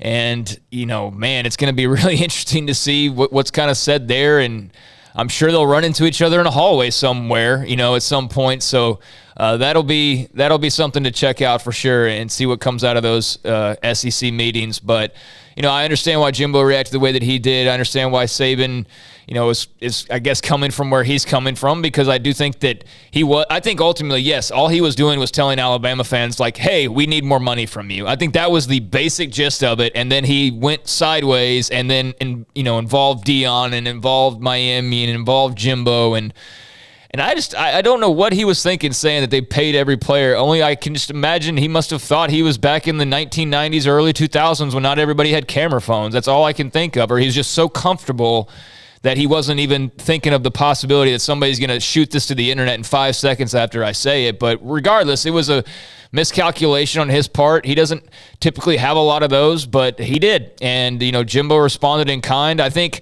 Jimbo was a little over the top in his reaction, a little too defensive in some ways, but I can understand being upset. And again, I don't think anybody's oh my gosh, I can't believe they're cheating or allegedly or whatever. Again, we all know it's part of the deal, and there's things on the up and up, and there's things that are not, and there's things that happen that, get you a top recruiting class, but it's not just an A&M, it's not just an Alabama, it's a lot of different schools that are involved in things and this NIL world, and I'm not even mad about it. I don't even really, like I said earlier, I don't even care. It's not even about that. It's just about hey, can we just make sure that there's a little fence built around it so there is some semblance of structure. But other than that, if it creates stories like this, then I'm all for it. Yeah.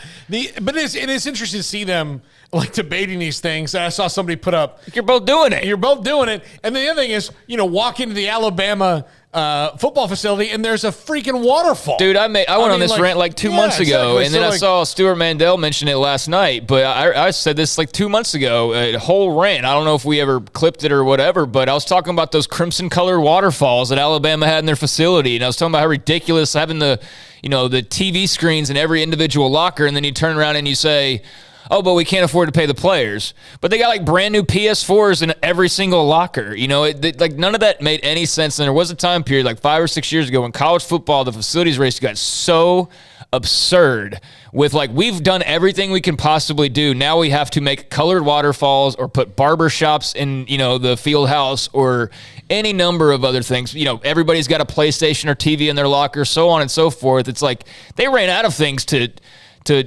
spice up these facilities. They're so freaking nice. And then you ask, yeah, but there's no money for the players. So you got 10,000. Remember when Texas was bragging? It wasn't Texas bragging, but remember it was people were, oh my gosh, $10,000 TVs in every Longhorn player's locker. Remember that? We were all wow, that's amazing. And the whole time I'm just thinking, but you can't pay the players.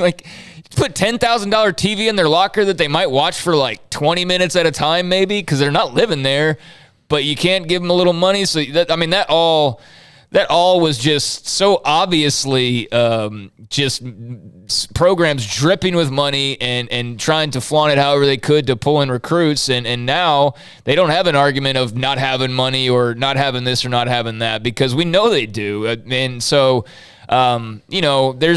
there's a lot that comes with today's college football world, but one thing that's been very interesting over the last 24 hours for sure has been this little dust up, and I think Saban, the dumbest remark he made was to say that A&M paid for every player in their class. I was surprised that he went to that level. Even if he didn't even think even if he was completely oblivious to being on camera, to say that statement, especially you saying that, like, come on, man, that wasn't right.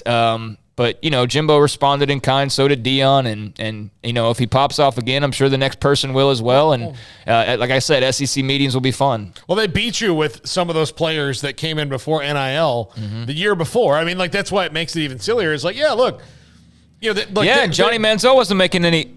Oh, wait. But I'm just talking about that last year's class. But no, I mean, look, I would assume there's a couple guys right at the top of that class that's how they got them. That's how they got them over the top, and that's great. But most of the class that was going to be there, they're the same kind of players that are always there. Well, I don't think you even need to justify. It's just simply they don't need to pay for an entire class of recruits. I mean, they can land 4 stars and even land 5 stars without having to do that, and they've proven that before. So I just think, in general, to say that they paid for every player in their class, they paid for their whole class, that was just obviously a throwaway comment. But when you say it and it's on camera and then the rest of the world sees it, it's a dumb-looking comment on Saban's part. Yeah. No, it really was. It really was. When we come back, we'll get in some of the chat right here. Gerald Joyner says Bobby Bowden built LSU, not Jimbo. Now, that is true to certain regards, in that Bobby Bowden built FSU into the power, and so it was an easier spot for Jimbo to roll into. But when Jimbo took over, they had to redo a lot of the things they did there. Yeah, but that was Bowden's program. Yeah, but he built it back up, and then he also subsequently helped tear it down.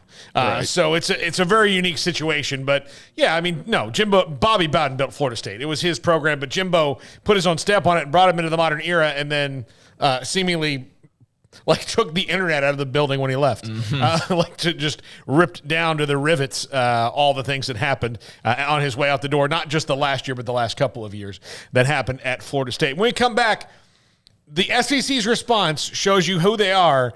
When the Big 12 had not a similar situation, but close, they said nothing. Art Briles versus Gary Patterson a few times. This is Sick'em 365 Radio, 365 Sports. At Allen Samuels, we're bringing great savings during the Memorial Day sales event on the award-winning, year-after-year new 2022 Ram 1500. Get up to $7,000 in total values or $2,500 bonus cash and 0% for 60 months. These great deals are for a limited time only at Allen Samuels in Waco. First responders get $500 extra cash. Come shop the huge new car and truck inventory today.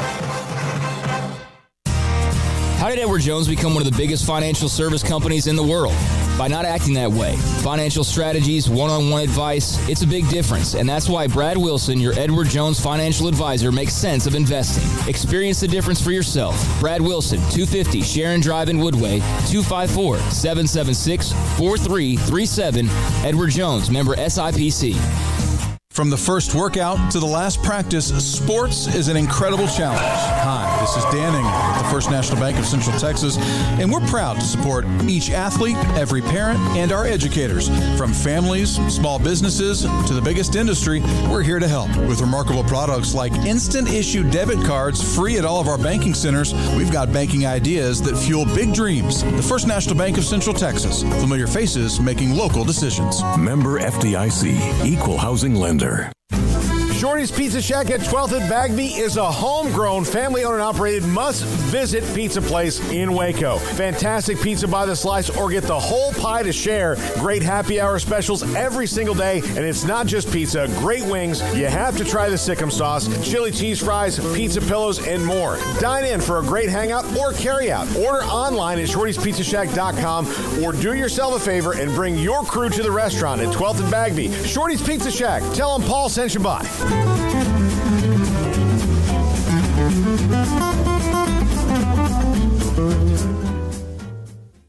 Brad Boozer, Boozer's Jeweler, joins us on Sikkim 365 Radio. This is a great time for your business. Exactly. And one other thing we do that a lot of people don't know is we buy jewelry, heirloom pieces, gold, silver bars, gold bullion, watches, anything you may have that you want to. If you don't want to use it and remake something like I did in a state yesterday and I looked at 35 pieces, well, they're probably going to sell me back 30 because it's something they're not going to wear, nothing to use. So if you're looking to get a few bucks or to sell something or something you just don't wear anymore, I make my wife go through her jewelry box about every 6 to 8 months, and the things that she doesn't wear on a daily basis, this sounds horrible, but I take away from her and then I'll put in my estate counter, but then that gives me the chance to rebuy her something new moving forward. Instead of looking down 20 years down the road and you have 300 pieces of jewelry, it's something to refresh and make her buy something new along the way. You want to know why they're successful? Brad Boozer, the owner of Boozer's Jewelers on the corner of Valley Mills and Lake Air in Waco. Riverbend Liquor and Wine, Lakeshore Drive and North 19th Street, right behind the bank, is a hidden gem in Waco. If you're a fan of bourbon, especially local Texas bourbons, that's where you gotta go. Balcones, TX, Devil's River, whatever it is, they've got it. Riverbend Liquor and Wine, plus the best selection of craft beers in Waco, seasonally churned out throughout the year. Whether it's spring, summer, fall, or winter, Riverbend Liquor and Wine, best selection of craft beers, a speedy drive-through window, and excellent customer service. Find out more on Instagram or just go by and see them. Lakeshore Drive at North 19th Street behind the bank. Welcome back to Sikkim 365 Radio. Are you a Sikkim 365 super fan? Then try out our premium subscriptions at Sikkim365.com. Welcome back to Sikkim 365 Radio, 365 Sports. We'll check the chat and texts and just kind of go through them, kind of a random draw here. But I did want to talk about because I tried to think of on my way here the Big 12 coaching feuds, like anything that was similar to this, because I don't think we've really not seen anything really like this specifically with Jimbo and Saban. But going back, Craig said Gary Patterson and Art Briles because they did not like each other. It was palpable. I thought they went on vacation together one time. Yeah. Gary Patterson once told Smokey and I that they went on vacation together, which was less than true. Art Briles said, no, that didn't happen. Like, I think we ran into each other at the airport or something like that was what he said. I saw Jancy. Jancy first told his daughter, was like, they were on the same plane to a coaching convention once. But Gary Patterson did this to Art a few times. One of them was in a game he won by 31 points. Accused Art Briles of sending spies to practice because who else ran a zone read out of a double tight end set? And, I mean, he couldn't have just seen you do that on the film that everybody has. Apparently they didn't have film at Baylor, but they did at TCU. I don't know, like, he did that. They got into a kerfuffle, or at least Art kind of sloughed it off, but Orion Stewart and Ahmad Dixon got into Gary Patterson's head after some penalties and ejections in a game in Fort Worth, and Gary Patterson lost his mind about it in the press conference, among other things. There was a theme with Gary Patterson. Let's just face it. He's a great football coach, but every time he lost the game, there was some excuse for why. Yeah. The coaches, Baylor wasn't the only team he accused of sending spies, basically, or doing this or doing that. It was a recurring trend. It wasn't every loss, but it was every big loss. Well, he did that against Baylor after he won a game. Even after some wins, if it was too close for comfort, I suppose. But yeah, that was something that he did that I could never really respect that part of his press conferences on occasion when that did happen. It became too much of a recurring theme, in my opinion. Yeah, but the Big 12 at that time, for what I can remember, didn't really do anything about it or say anything. Just kind of let it go. The SEC had two coaches fighting for about 12 hours. I mean, all told, some of that was overnight and sleeping, but about 12 hours during the day of that feud before every SEC coach was put under of cone of silence. Lane Kiffin had to cancel media appearances today. I'm sure some other coaches might have had to too, but no one was talking. That's how the SEC works. This is a feud. We don't like it. Both coaches reprimanded. Now, nobody say anything until this blows over. Yeah, I mean, I think the situation is a bit different because you're talking about two of the most well-known coaches in college football. And Browse and Patterson, that was more of like just a personal spat. Now, this is obviously personal as well. I mean, if it wasn't before, Jimbo certainly let it be known that it's personal now. So there is that personal element to it. But, yeah, Patterson would say that, people were in a roundabout way try to say that people cheated in their preparation or whatever. But I mean, this is Nick Saban saying flat out A&M paid for their whole entire recruiting class and basically did so illegally.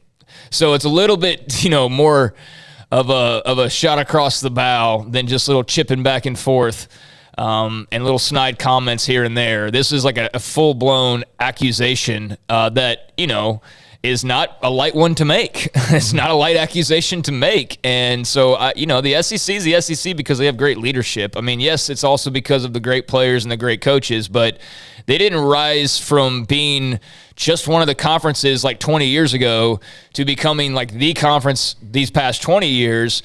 They don't do that without having great leadership along the way. And that's one thing they've been able to maintain, and one thing that other conferences either have had bad commissioners or just haven't had commissioners with the guts to make the tough decisions or whatever the case may be. But the SEC has had strong leadership. And then you combine that with strong brands and strong head coaches and great players and all of that and great TV deals. And that's why they are where they are right now. But yeah, I mean, I commend the SEC for, bringing the hammer down and not even letting Lane Kiffin do a radio interview today, knowing full well he was going to probably say something crazy, not anything along the lines of what Fisher and Saban said, but certainly he was going to make headlines with whatever he had to say. And he's king troll, so he's going to have some kind of shots in there that would get a bunch of headlines going. So yeah, I mean, they're very well run. I mean, that's what I come back to, and I'm not surprised that they took quick action just to not let this spiral even further out of control. They got their time in the headlines, and I don't think they want to remain in the headlines as much as this might be, getting clicks and all that. I don't think they want two of their most prominent head coaches and programs in the headlines accusing each other of cheating, basically, or in Saban's case, accusing A&M of cheating. So, I mean, that's a big accusation. So Jimbo responded how he responded, and the SEC has said, all right, enough of this. You've had your say, and that's all you're going to say for the time being. And why not shut it down? Because, hey, you've got spring meetings in a couple weeks. Let that bubble up and let those two guys say what they say the next time they're in front of microphones. But I think, too, I don't know if they reached out to Saban or if it was the DeLeon, interjection or response from DeLeon that led him to walking back what he said, but I'll be very curious to see. I'm sure he will be a lot more focused on what words he says the next time he's in front of microphones, I believe. Yeah. It's funny to me, coaches, most of them will tell tell their players right now, everybody's got a camera, you got to be careful, but they don't follow their own advice. Right. And not just Nick Saban. It's been a couple other guys. I mean, Dana Holgorsen got kicked out of a casino once and was probably hoping nobody found out about it, but there was security video of it. And I mean, that's not that big of a deal, but, it happened. So I don't know if it's not, I mean, why not being that big of a deal in the grand scheme of things, but overall, yeah, you got to follow your own advice. And I think what's most surprising to me is that it was Nick Saban that made the error in judgment, because usually everything's plotted out. Now, that whole thing was plotted out. He was trying to sow a little bit of panic within the big donors. Yeah. I mean, saying, it was a very political move. If you don't do this, everything's going to be bad. Where it's probably not going to change all that much. And also to make them feel like they're not giving enough, where I just can't imagine that they wouldn't be in any regard, given who Alabama's been since Nick Saban has been there. Bro, have you ever seen a college stop asking for money? No. Of course not. So they don't care how much they've given. They need more. Yeah. I think it made that very clear. And if the numbers being thrown out there are accurate for some of these players, then you're Alabama, you've got like 20 of those guys. So you probably need a little bit more than just the one team that's got to pay 3 or 4 guys a good amount of money. You've got like 12 guys that are on that level potentially any given year. So, yeah, I mean, he was clearly trying to send a message to his donors of, like, step your game up. I don't think he was taking a shot at them in any way or they're in desperate need of money, but it's like, hey, we better raise our game if we want to be the number one recruiting class in the country again every year, because these others are starting to spend big money as well. And in some cases, they've got more money than Alabama. So, yeah, it was a call to arms, and then he just got a little carried away and said something that he shouldn't have said and called out some people he shouldn't have called out. And, he walked it back. I think – you know who was wrong in this situation because Saban's the one apologizing is probably not the right word, but he walked it back. So he clearly knew that he misstepped, and DeLeon and Jimbo got their shots in, and Miami to whatever extent they did. And, the world's not worse for wear. It just made it really interesting there for about 24 hours. Yep. We will open up the phones in the next segment, just for that segment, before we're going to replay Matt Rhule. Carolina. By the way, I did see a text from somebody just when we had a little crawl going on, and they were saying, the facilities were legal, and then the money was going under the table, and it's like, yeah, I understand that. I understand that paying for facilities is legal, but my point is you can't justify, we don't have the money to pay anybody when you're spending millions of dollars on these facilities, and you've got colored waterfalls and barbershops and $10,000 TVs and lockers, and then you say, well, there's no money for the athletes. I mean, yeah, you were investing in the athletes to an extent, but like many people will point out, it's great that I have a $10,000 TV in my locker, but I'd rather have a $10,000 check in my bank account that I can go buy whatever TV I want to watch at home. You know what I'm saying? Yeah. So, yeah, I mean, that was legal, and that was all up above board, but that wasn't really the point I was trying to make. I was just saying you can't really justify all the money that was being spent on stuff like that and then say you don't have the money to potentially pay athletes. Buying 90 Xboxes is not something that you need to do.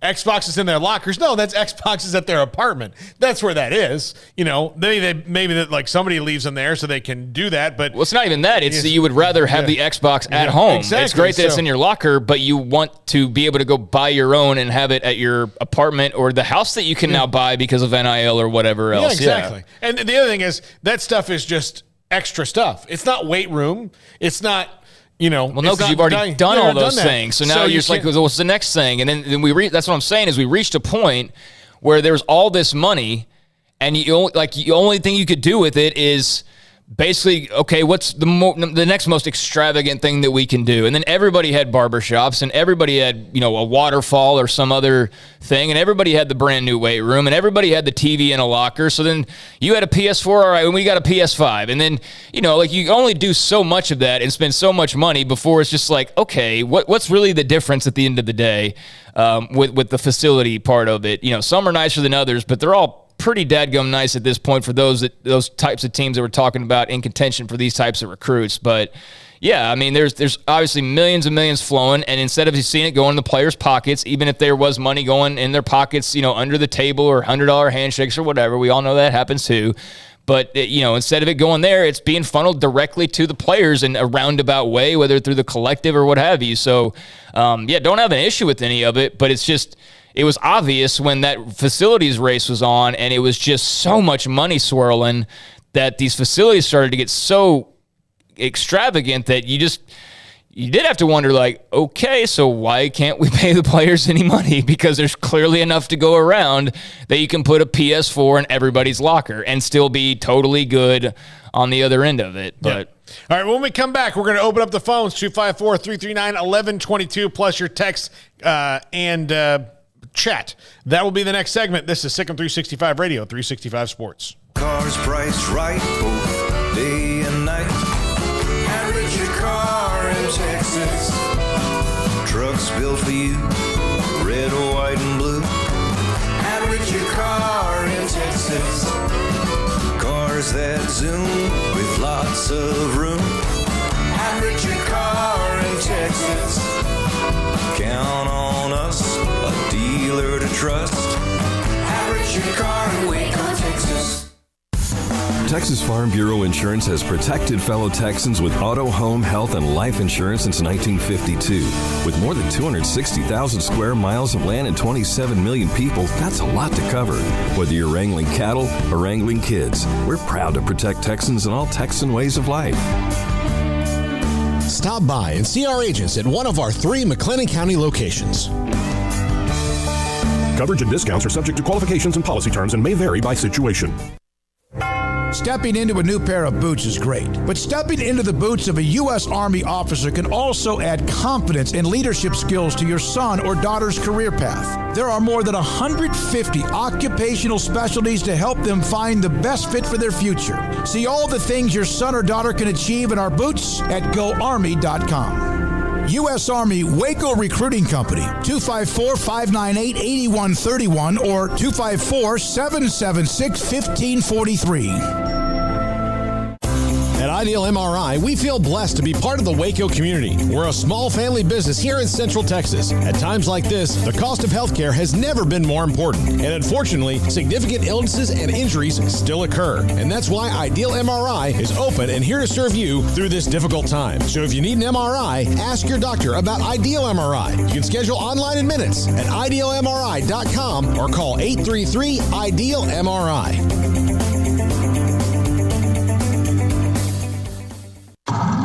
It's plain and simple. Waco Custom Marketplace is the one-stop shop for what you need for tailgating, from charcoal, cold beer, and wine. And, of course, customize your order with brisket, tri-tip, sausage, wings, smoked pork tenderloin, country-style or pork spare ribs, marinated beef and chicken fajita meat, ground beef and chili, meat, hot dogs, and burgers, buns, seasoning, sauces, chips. There's fresh baked bread and kolaches every day, breakfast sausage links. And you can also customize your favorite cut of steaks from select, choice, or prime, bacon wrap fillets, ribeyes, New York strips, sirloin, T-bone, and porterhouse. Full service butcher shop includes pork, poultry, beef, chicken, and seafood, serving Waco restaurants and families since 1940. Your one-stop shop for beef, pork, poultry, and seafood needs. Waco Custom Marketplace, 425 Lake Air Drive, or WacoCustomMarketplace.com.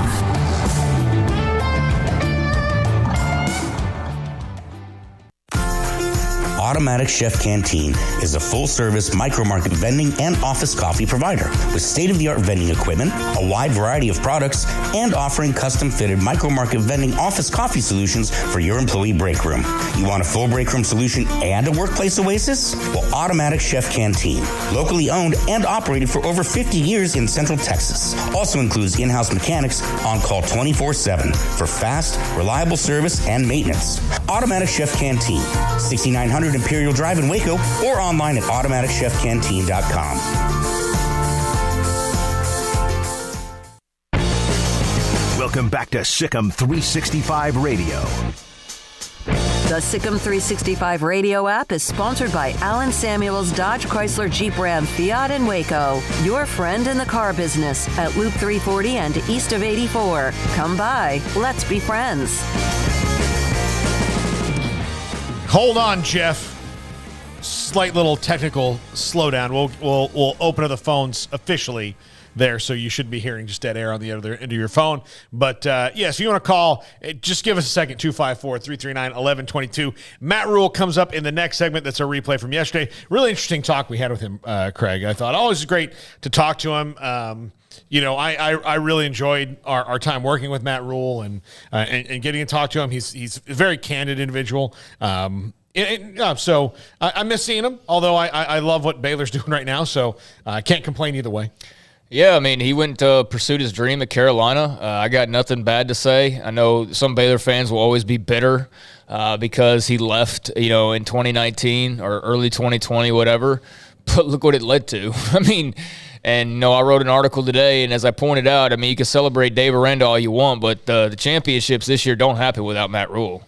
And there's thousands of others responsible, whether it's administration or the athletes themselves, their families, their friends, just countless people. Dozens of coaches came through the doors during that time period. But, yeah, I mean, all those draft picks, those were Matt Rhule guys, with the exception of Jalen Petrie. And he started his career playing for Matt Rhule, really. So, they held on to him. He was the lone commit, and then they got JT Woods and Kalen Barnes and Treston Ebner and Abram Smith and all of these guys who either were drafted or undrafted free agent signees and who obviously all were massive contributors. Xavier Newman-Johnson to Terrell Bernard to the success they had this year. So he played a pivotal role. He came in and did what he had to do. He turned the program from the lowest of low points to actually having some confidence and actually believing in what they were doing and knowing they were doing things the right way and getting back on track. And just, it's way bigger than just a 5-minute conversation can cover. But he made a massive impact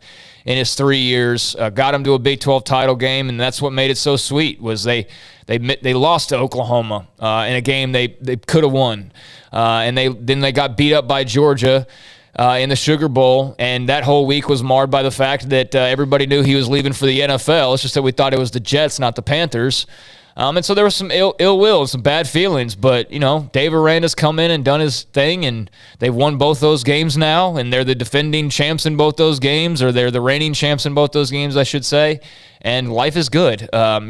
He's more got his work cut out for him in Carolina than Dave Aranda does in Waco. It's interesting to see kind of how time can change things. But I'll always respect Matt Rhule and be a fan of his, and I'm always going to be appreciative of the way that he treated me and the access that he gave us and all of that. So, yeah, it was good to talk to him. Yep. All right, let's go to our good friend Jeff in Mexico. Real Mexico, not New Mexico. Real Mexico. Jeff, thanks for calling us. Great to talk to you. It's been a long time. Hey, roll tide, guys. Roll tide. The reason I called in, this is kind of geared to Craig because I've been listening. Craig has been talking about, let's expand the playoffs to get more teams a chance to win and more parity. But now everybody's talking about, well, let's get rid of divisions so that way the top two teams play each other. And a lot of times you're going to get rematches, which everybody says they hate rematches, and you're going to cut out a team like Missouri back in, I think it was 13 and 14. They made the SEC championship, and if they would have upset Alabama at a 9-3 record, they would have won the SEC, and it would have gave them a chance. Jeff, I would stop short of saying everybody hates rematches. We saw one of the Big 12. We've seen one of the Big 12 championship every year since they brought it back, and most of them have been good. So I don't think it's necessarily bad. I don't think people want what happened in the Pac-12 where you have back-to-back weeks of playing the same team. You also can't really prevent that in many ways, especially if you don't have divisions. And I don't know that I've really been advocating so much for the playoffs to expand to give everybody a chance. I guess maybe I have kind of been on that boat a little bit. But yeah, I mean, I think in general it would be great to have more teams in the playoff. Mm-hmm. I mean, I think that right now you can see it's very much a country club, and we've seen the TCUs and the Baylors try to approach, like Cincinnati finally broke through, but we know how difficult, like a lot of things had to happen for that to happen, including them obviously winning games. But no, you're right. I mean, I have seen that Missouri team, if they win the SEC championship, they're probably, they're not getting into a playoff in its current state, but an expanded playoff they would have. And without divisions, they still were the second best team that year. I remember looking at that a couple days ago, unless I read that incorrectly, because what I thought about when looking at that game in particular was for those making the argument that, now this would eliminate a Missouri, like that team, from being able to even have an opportunity. But I think that year, actually, they still would have been that team, even if there was no East and West division. Somebody can correct me if I'm wrong. Maybe they would have lost a tiebreaker, but they had the second best record that year. But yeah, I mean, it's like anything else. There's no perfect solution. I do, though, think that yes, if you have 8 teams, that just gives more room for Ohio State and Michigan to make the playoff, or 3 SEC teams to make the playoff. And so that's why it's really important of what the guidelines are for said expanded playoff. And that's why you see so many conferences fighting for that automatic bid and then others pushing back against it. But, I mean, there's no other way to gain more access than to have more spots available, right? Yeah. I mean, the way it is right now, you basically have no chance if you're not one of a select few teams. And if you double the field, well, at least that gives maybe 1 or 2 teams a year that otherwise might not have that opportunity. Baylor could have been a playoff team this year if it was an 8-team playoff after the run that they went on. They probably would have been a playoff team. Mm-hmm. I see where you're coming from. It's certainly an expanded playoff doesn't solve everything, and it doesn't have its own set of problems. The 9th team will be pissed. The 10th team will be pissed. If you go to 16, 17th team will be pissed. So it's never going to be make everyone happy.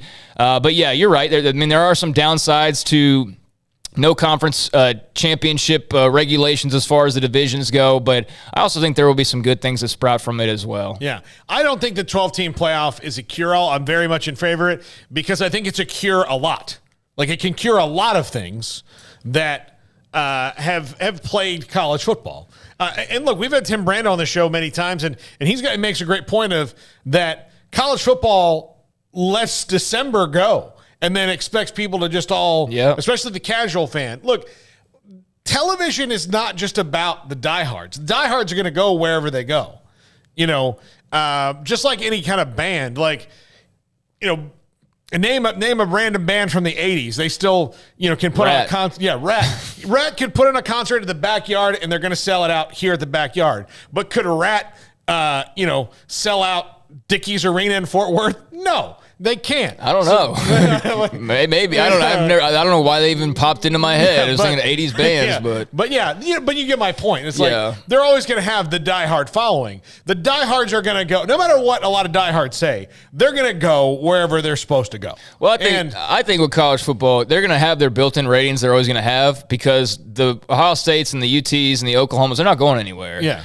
But, if you want to get to another level, then I do think you have to have that outside interest that doesn't come from your hardcore Crimson Tide fan or your hardcore Baylor Bear fan or Longhorn fan. You need the Horned Frogs fans to feel like we got a chance. If we win enough games and things go our way, we've got a chance to at least play for a title. And even if you're not going to go 2 rounds deep and then fall to Bama, like, at least you got the opportunity. Cincinnati didn't win a playoff game last year, but did Cincinnati gain exponentially from just the opportunity to play in that game and learn a lot in the process? Yeah, I think that they did. I think it was beneficial for them ultimately.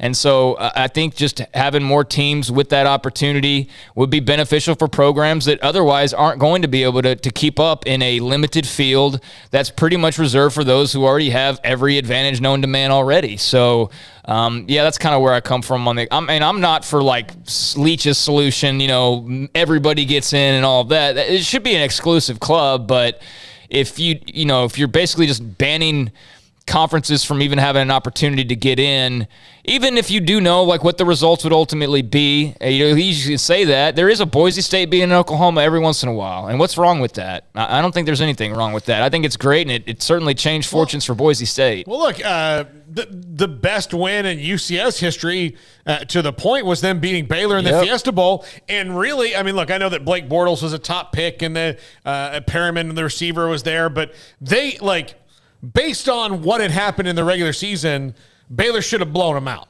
Baylor should have beat them. And they had no business being on that field with Baylor. But that stuff does happen. And Baylor lost not just because of, it wasn't a talent thing. It was there were outside factors that affected a game.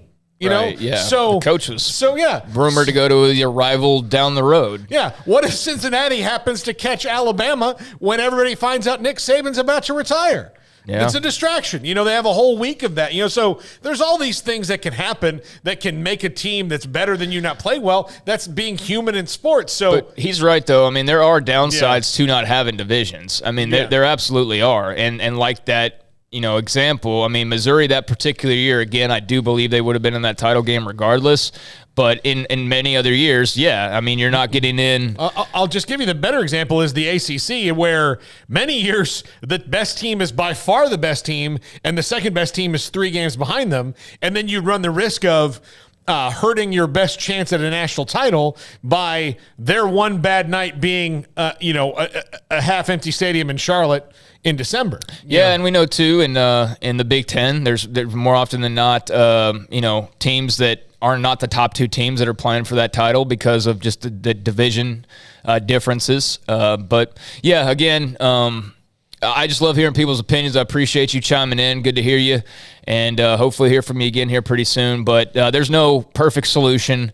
I do think, though, more access is better overall for other programs. Now, while some people may not care about those other programs because they're fans of the programs that are in the club already, I can understand that. But as a college football fan who does who is a fan of one of those said programs, I still want to see, because I've seen how it affects a Baylor or a TCU. I still want to see those teams feel like when they have that magical type of run, that magical type of year, that they too can have that opportunity. And I know that might be daydreaming and they really stand no chance or whatever, but I don't know, man. Like, there's a few of these teams that have been argued for the playoff that I think would have been really damn interesting to see Art Briles and Baylor's offense versus Saban and Alabama's defense. Like, it may have been an ass-kicking one way or the other, but I would have loved to have seen that. But we didn't get to see it, and instead we had to see Alabama play, another team that's just... We could have potentially seen Oregon and Baylor that year. That would have been incredible. TCU's team with Boykin, in that year, they were fantastic. They would have been electrifying to see them in a playoff scenario and see how that style would have matched up with some of the other teams around the country. So I'm just a fan of college football. I'm rooting for more of it, not less of it.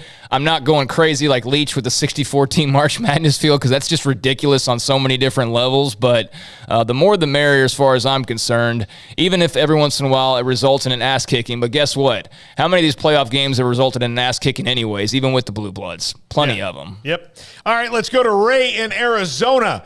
Ray, thanks for your call. Hey, guys. Enjoy the show. Speaking with the last caller, in the Pac-12, getting rid of divisions and scheduling, with only 12 teams, it's pretty easy because you can play like 9 of the 11 possible teams. Do you have an answer? Hey, Ray, we're losing you a second. Can you give it a little test here? Can you hear me? Yeah, there we go. Gotcha. Yeah. Okay. So, like, for an SEC going to 16 teams, if they were to get rid of divisions, how would you fairly pick a championship game if you can only play 8 or 9 of the possible 15 teams for a conference championship game? For a Big 12 that only has 10 teams, or will have 12, and a Pac-12, it's a little bit easier. But for a 16-team or even a 14-team ACC and Big 10, it seems a little complicated. I know that's in the future, but just wondering what you guys thought of that. Yeah, Ray, thanks for your call. We talked about this a little bit earlier, and that's going to be like, how do you determine the tiebreaker when you're going to have 3 10-2 teams that don't have easy schedules that overlap all that well, especially when those 2 losses come into place. You got to have 2 10-2 teams tied that never saw each other during the year. Well, you go back to the 3-way tie, Oklahoma, Texas, and Texas Tech back in the day. Remember, Oklahoma got the nod. They blew out, obviously Tech with the incredible Harold the Crabtree play at the end to beat Texas. Texas was on their way to a national championship game, at least. But Tech has the miraculous win, and then shortly thereafter turn around and just get their heads kicked in Norman in embarrassing fashion. I still remember the shot of Leach and Harrell on the sidelines as the Oklahoma crowd's doing the jump around after yet another touchdown, and that sticks with me. But yeah, Oklahoma eventually got the nod. It's a great question, and I certainly don't want to act like we have the solutions. I don't know. That's something I'm wondering myself, because you're right. You're not going to have automatic tiebreakers built in, because you're not going to face everybody. And in some cases, a 16-team SEC, like you mentioned, you're going to have a lot of teams that you're not going to be playing on any given year. So great question. I'd love to know the answer myself, and it'll be very interesting to see what the SEC in particular does, because they've got Texas and Oklahoma coming in. I know the Big 12's kind of hit pause now that this ruling has been thrown out there. They've hit pause on I'm not conversing about how they would set up a division, but I don't think there's quite the rush that there was maybe, a couple weeks ago. And like, we need to figure this out. Now it's like, well, do we need to figure it out? Or do we do it an entirely different way?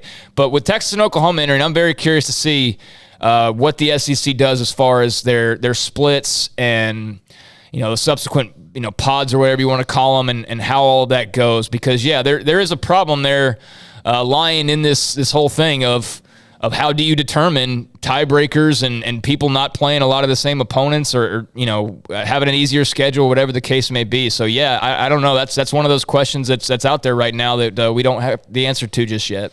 Yeah, absolutely. All right, when we come back, we'll replay Matt Rhule, Carolina Panthers head coach, former head coach at Baylor and Temple as well. He joined us yesterday. Wanted everybody who might have missed that great interview. We talk a little college football, their draft, what's coming up for them, what the differences are, college to NFL in his perspective. Great stuff from our old friend Matt Rhule. This is Sikkim 365 Radio and 365 Sports. Richard Carr, Buick GMC Cadillac. Thank you for the phone call, by the way. Hope to hear from you again. They got a lot of great deals going on right now at Richard Carr. They are the people that you can count on. I guess I'm about 2 weeks away now from taking my car into their repair shop. I had to do that just a couple months ago, and I got it out of there in a couple of days, and it was all good. They took care of me. They are the people you can count on. I can vouch for that because they took care of me. And right now they've got new cars and trucks arriving daily over at Richard Carr. You can call the dealership or go online or just show up in person to check out their current inventory. And in the process of doing so, buy and build your perfect vehicle. You can also get your name on their inbound vehicle list. And what that means on the inbound vehicle list is that if you're looking for a car or truck and you're looking for a new model, well, right now, supply chip issues and all those kinds of problems are making it a little slow to get those new cars and trucks on the lot, but they are arriving weekly. And to get yours as quickly as possible, put your name on that inbound vehicle list. So it's basically like putting yourself in line, in the waiting line. And when it's your turn, boom, they'll give you a call and you will be up next to get that new car or truck as soon as they arrive. But if you need a car today, well, it's a little late to go and get one over there today. It's 5 o'clock on a Friday afternoon. But starting back, as soon as business hours open tomorrow, if you need a car as soon as possible, consider one of their dozens of quality pre-owned cars and trucks. All of them have gone through a 172-point inspection, so you can feel good about the car that you're driving when you drive it off the lot. You can also feel good about the customer service that you will get with it as well. I didn't even buy my car originally from Richard Carr,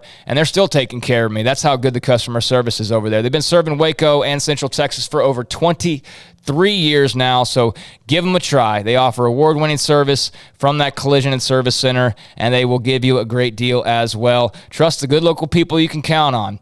Richard Carr, run by proud Wacoans, proud Baylor Bears. Log on to richardcarr.com today. Call now or go see them now off Highway 6 at the Imperial exit. Baylor University is where lights shine bright. So, let there be light. Let there be roommates and teammates, scholarship and championships. Let there be fresh starts and new traditions, fast friendships and lasting impacts. Let there be laughter. Let there be joy. Let there be light. Baylor University, where lights shine bright. Brad Boozer Jeweler, joins us on Sikkim 365 Radio. I've seen people walk in there. First of all, you have so much to show, whether necklaces, bracelets, rings. You have the watches. You have numerous great watches as well. You really have pretty much everything, don't you, when it comes to jewelry? That's correct. Kind of a one-stop shop and all. And the fact that we have the 2 jewelers on staff, the repairs we can do, the fixing of your jewelry, and the remaking of any jewelry has really set us apart from anybody else. You want to know why they're successful? Brad Boozer, the owner of Boozer's Jewelers on the corner of Valley Mills and Lake Air in Waco. With so many companies and policies out there, it gets so confusing shopping for insurance, and I never know if I'm getting the policy that's right for me. Luckily, I met the team at the Niche Group Insurance Agency. With the Niche Group, you can go to one company and get access to coverage options from many insurance carriers, and you get to speak to a real person about your specific coverage needs. With the Niche Group, I know I'm getting the right coverage at the right price. If you need insurance, talk to the experts at the Niche Group at 1-800-258-8302. Baylor Scott and White, Southwest Sports Medicine and Orthopedics, the team physicians for Baylor Athletics, diagnosing and treating all sports-related injuries, including concussions. These specialists also provide orthopedic services for athletes and non-athletes alike, whether it's knee or shoulder pain, hand or wrist injury, orthopedic spine care, and even an arthritis and total joint clinic. Trust the doctors Baylor Athletics trusts. Baylor Scott and White, Southwest Sports Medicine and Orthopedics wants to get you back in the game.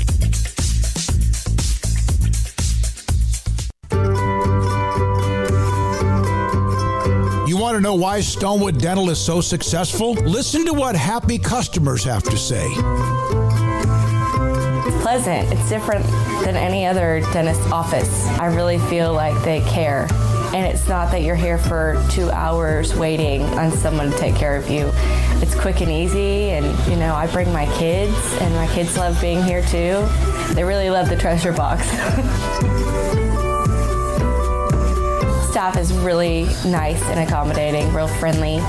You feel more like home. It's not sterile looking. Everybody has their own personalized rooms with decorations and decor, and they'll even have a blanket for you when it's cold. I've recommended people to actually come here, and they are patients now. I really love it here. It feels like family. Learn more, stonewood-dental.com.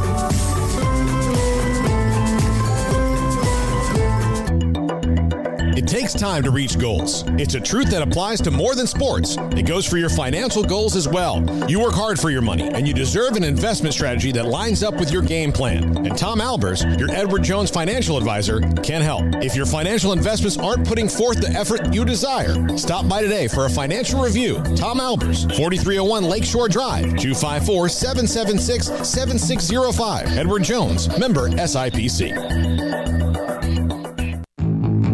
Welcome back to Sikkim 365 Radio. That is picked off. How dangerous. What's on the return? Cuts to the outside. And he's taken down with 2 seconds remaining. The 5 o'clock hour is sponsored by Edward Jones Investments with financial advisor Tom Albers, staying in touch with you and your money through these difficult and changing times. Edward Jones, making sense of investing. Now here's Paul Catalina and Craig Smoak. You in 365 Sports by Carolina Panthers head coach, former Baylor and Temple head coach Matt Rhule. Did you ever have, thank you very much, by the way, for being a part of the show. We know that it's great to have you on. Did you ever have any true feuds with a coach throughout your career at all? I've had some heated disagreements at times. Some guys I didn't necessarily see eye to eye with, but never anything in public. I tried to always make sure that those things stayed, behind closed doors.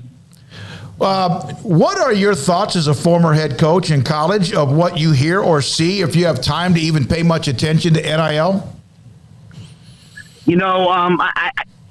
I don't have much time. I think I've got a bunch of buddies coaching those, so kind of hearing from them. Will Healy, the head coach at UNC Charlotte, was over at practice the other day. Marcus Satterfield, who's with us at Baylor, who's now the OC at South Carolina, was over at practice. I talked to Joey McGuire a good bit. So I've had, differing perspectives from differing guys. And, I think it's like anything else in the world. Like, there's a lot of great things about it. And when put in the wrong hands or done the wrong way, there are going to be issues with it. So I certainly hope for the good of college football that it's done the right way, so that young people can benefit. They can benefit from the things that they do, but at the same time, it's not abused. What is the relief versus new stress factor of not being a college coach and being an NFL coach now going into your third season? Well, the stress factor here is, you change over 50% of your team. I guess that's kind of becoming college football, So, you have a whole new team to get to know every single year.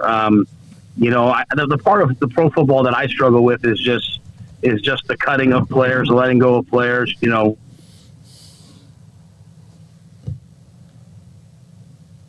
Because of the business aspect of the game, and sometimes that guy is gone, in a moment's notice, and so. That part's really hard, for a guy like me that loves the relationships and that part of the game. But it sounds like, college football's kind of becoming that too. So I think the rest of this, we've got good guys. We've got guys who they've made it to this point in their careers because, they're professionals. I don't deal with many problems. I've got a great team full, and a great roster full of guys. Well, Coach, it's good to hear your voice. I remember, hearing you early on in your Baylor tenure talking about we're going to get guys in this program. We're going to, make them good young men on and off the field, and we're going to eventually send some guys to the pros. And just a few weeks ago, Baylor football set a record for number of draft picks with 6. And these guys very well: Jalen Petrie, Tyquan Thornton, J.T. Woods, Terrell Bernard, Treston Ebner, Kalen Barnes, who, of course, you drafted to the Panthers in the later rounds. What was it like for you? I know you were very busy, but what was it like to see those young men's dreams come true? Well, first of all, for them, I was excited. I had a chance to I had a chance to call or FaceTime. In fact, I called Taekwon like not soon thereafter he got drafted, and then I was on the phone with Coach Belichick when he called back because we were executing a trade, and it was either Coach Belichick for the trade or Taekwon, and I chose Coach Belichick, unfortunately, for my my chance to talk to Taekwon. But I was so happy and proud of those guys.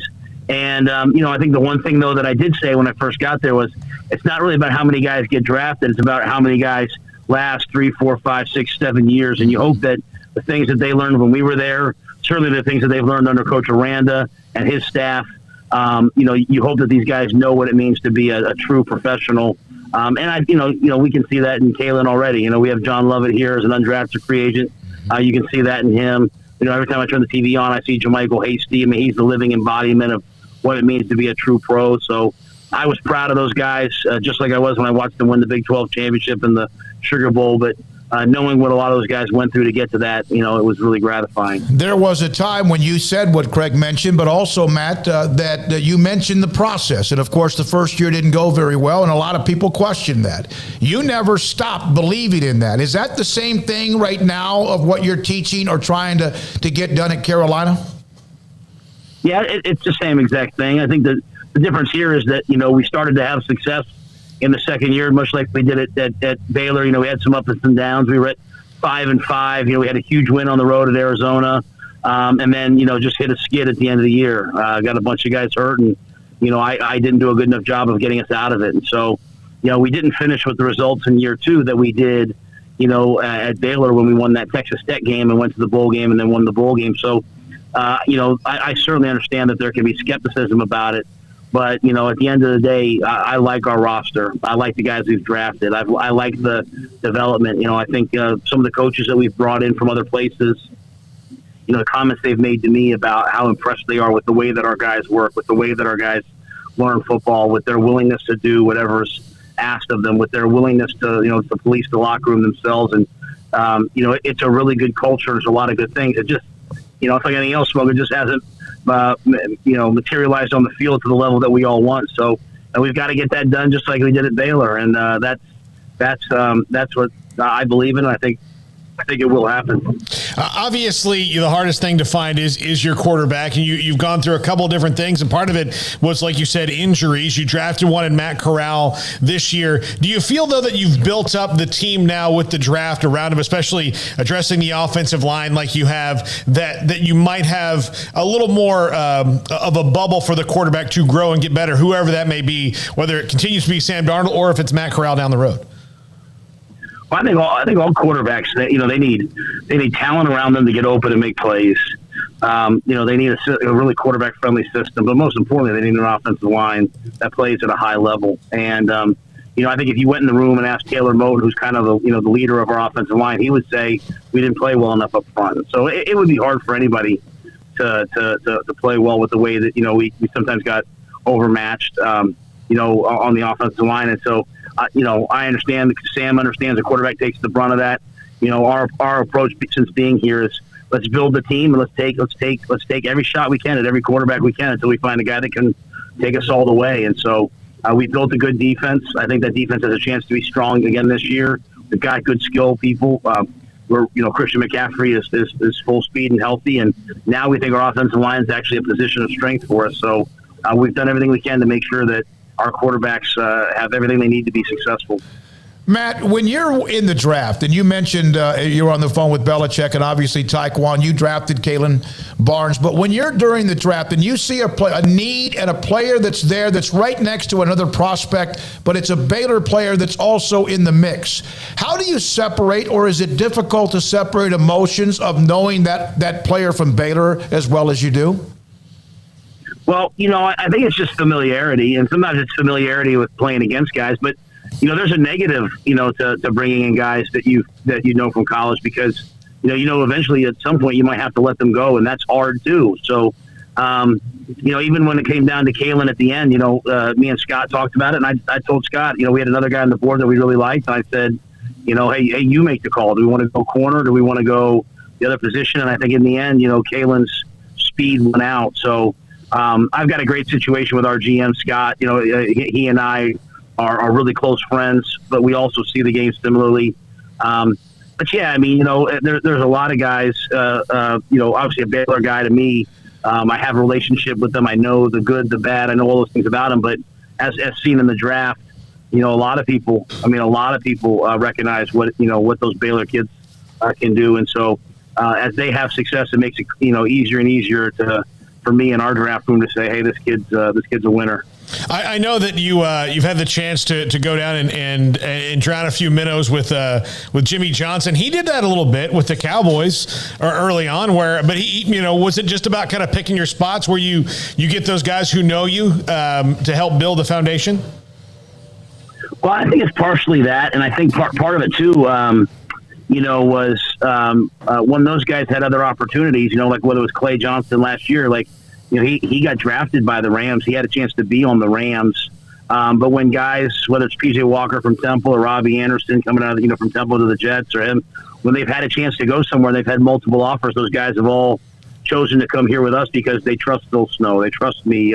Hassan Reddick came here last year on a 1-year prove it and, went out and made $15 million. Matt Ioannidis this year took less, or right about the same to come with us because he trusted us. And so I think part of that is the way that we, hopefully tried to do business, with the guys in college. And, that first year, Paul, was so hard because there were no pro days. There were no real opportunities to see a lot of guys. So if there was a guy that we felt like, hey, he's a diamond in the rough, let's go get him. And that might be a kid that played for us at Baylor, but it was also a guy like Miles Hartsfield from Ole Miss, who we remembered, recruiting in high school. So those things extend both ways. And having a guy like Evan Cooper, on our staff, I mean, he remembers the kids, what they did in 7th grade, 8th grade, 9th grade. So he's invaluable for me.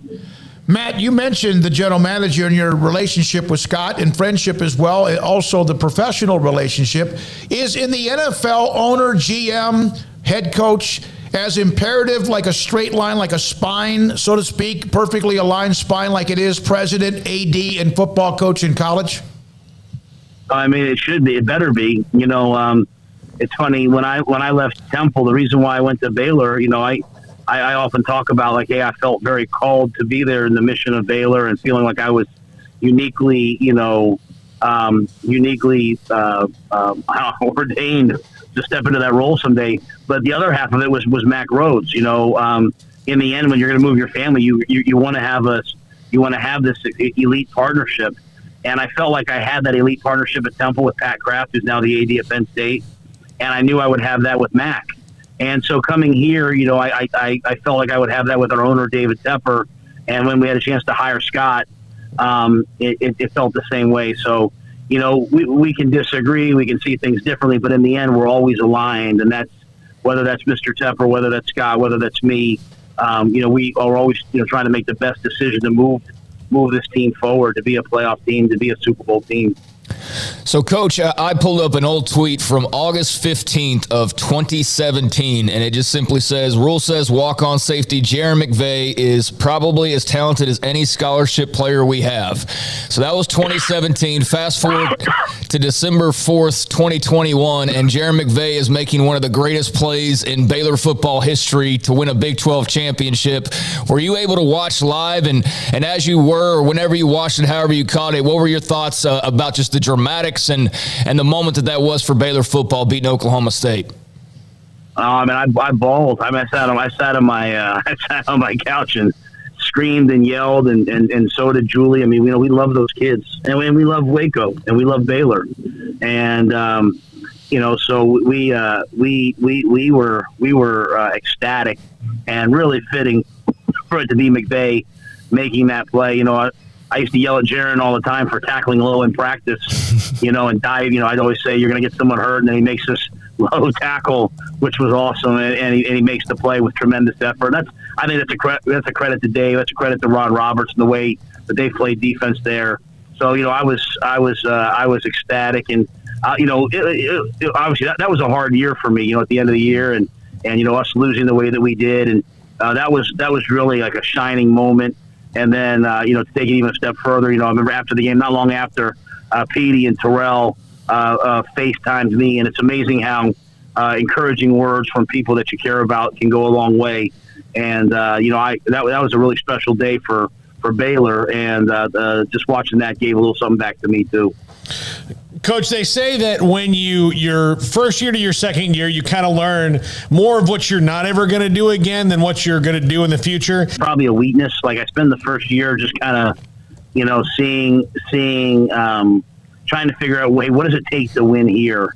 And then the second year, really starting to implement that, guys starting to buy into it, starting to understand it. And then really year 3, I think, is the year, whether it was Temple or it was Baylor, where everyone's kind of on the same page. You can turn the day-to-day stuff over to the team. They understand how we want to practice. They understand how we want to play. We start to see each other a little bit differently, and I think that's hopefully what happens here. I have a great veteran group of guys that have been with me. That they know my weaknesses. They know my strengths. I know who they are, and I don't have to be involved in every little thing.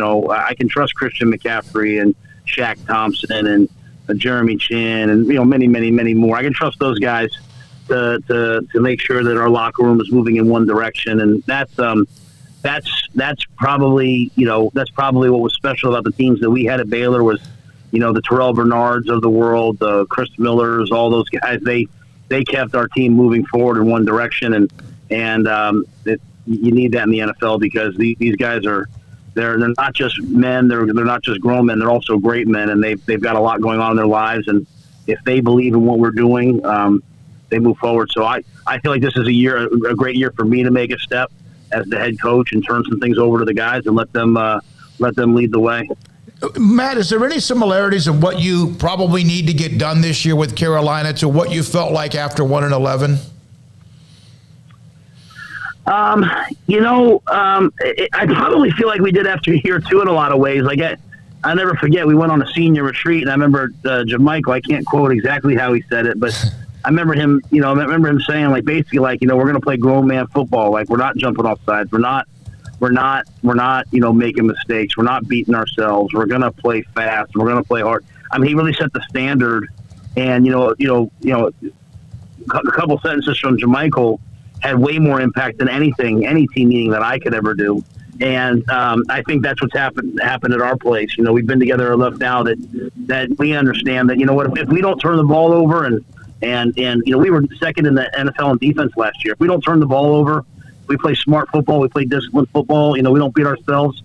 We've got enough good players that we can win a lot of games. And so, I felt like we were making progress last year till we hit that skid. We've got to do a good job of staying healthy in this league. But more important than anything else, we just have to protect the football and just play the type of football that we all know we're capable of. And I like our coaching staff. I like where they are. I feel like we're poised to do that. Did Julie or any of the other members of the Rhule family get to make a draft pick this year? No, they weren't. They weren't quite as involved this year. She made a great call on Chuba, so yeah. Or Chuba, that's right. I think they were home rooting for the Baylor, rooting for the Owls and the Bears, but also rooting for the Carolina Panthers. So we didn't have quite as many picks this year. So they would. I'd have to text them when we made the trade, like, hey, we got a pick. I don't know what you're watching, the Real Housewives or whatever, but kick it over to our game or our channel. Matt, why don't you take jobs that are already stable? It's funny. My agent said that to me at one point.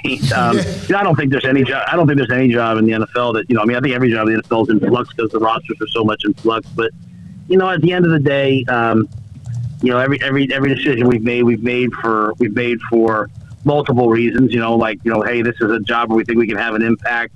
But also, I have kids, man. I've got a 17-year-old, a 9-year-old, a 6-year-old. I'll spend this weekend at dance recitals. I mean, we've also made them based upon, hey, where do we want to live and who do we want to be around? So, but I can say this, watching what Coach Aranda has done, watching what those guys have done. Coop showed me a list the other day where Khalil Keith was ranked as one of the top tackles in the NFL draft next year. Connor Galvin. I mean, I remember going to the small town in Alabama to see Khalil Keith. I mean, those things are special things. So I wouldn't trade any decision that we've made for anything. How much did you have many conversations, or did you know Dave Aranda before you left for the NFL and he took the job at Baylor? No, I didn't. I did not know Dave. I think maybe Phil had knew him. Phil Snow had known him, but I did not know Coach Aranda at all. In fact, when he was announced as the head coach, it was the first time that I had ever known that. But we've had a chance to talk and visit a couple different times, and saw each other at a conference one time. So I have the utmost respect for him. One more thing, Joey McGuire is at Texas Tech, obviously part of your staff, and that was just a matter of time whether you were still at Baylor or not. Your thoughts about how much he leaned on you during that time when that job became open?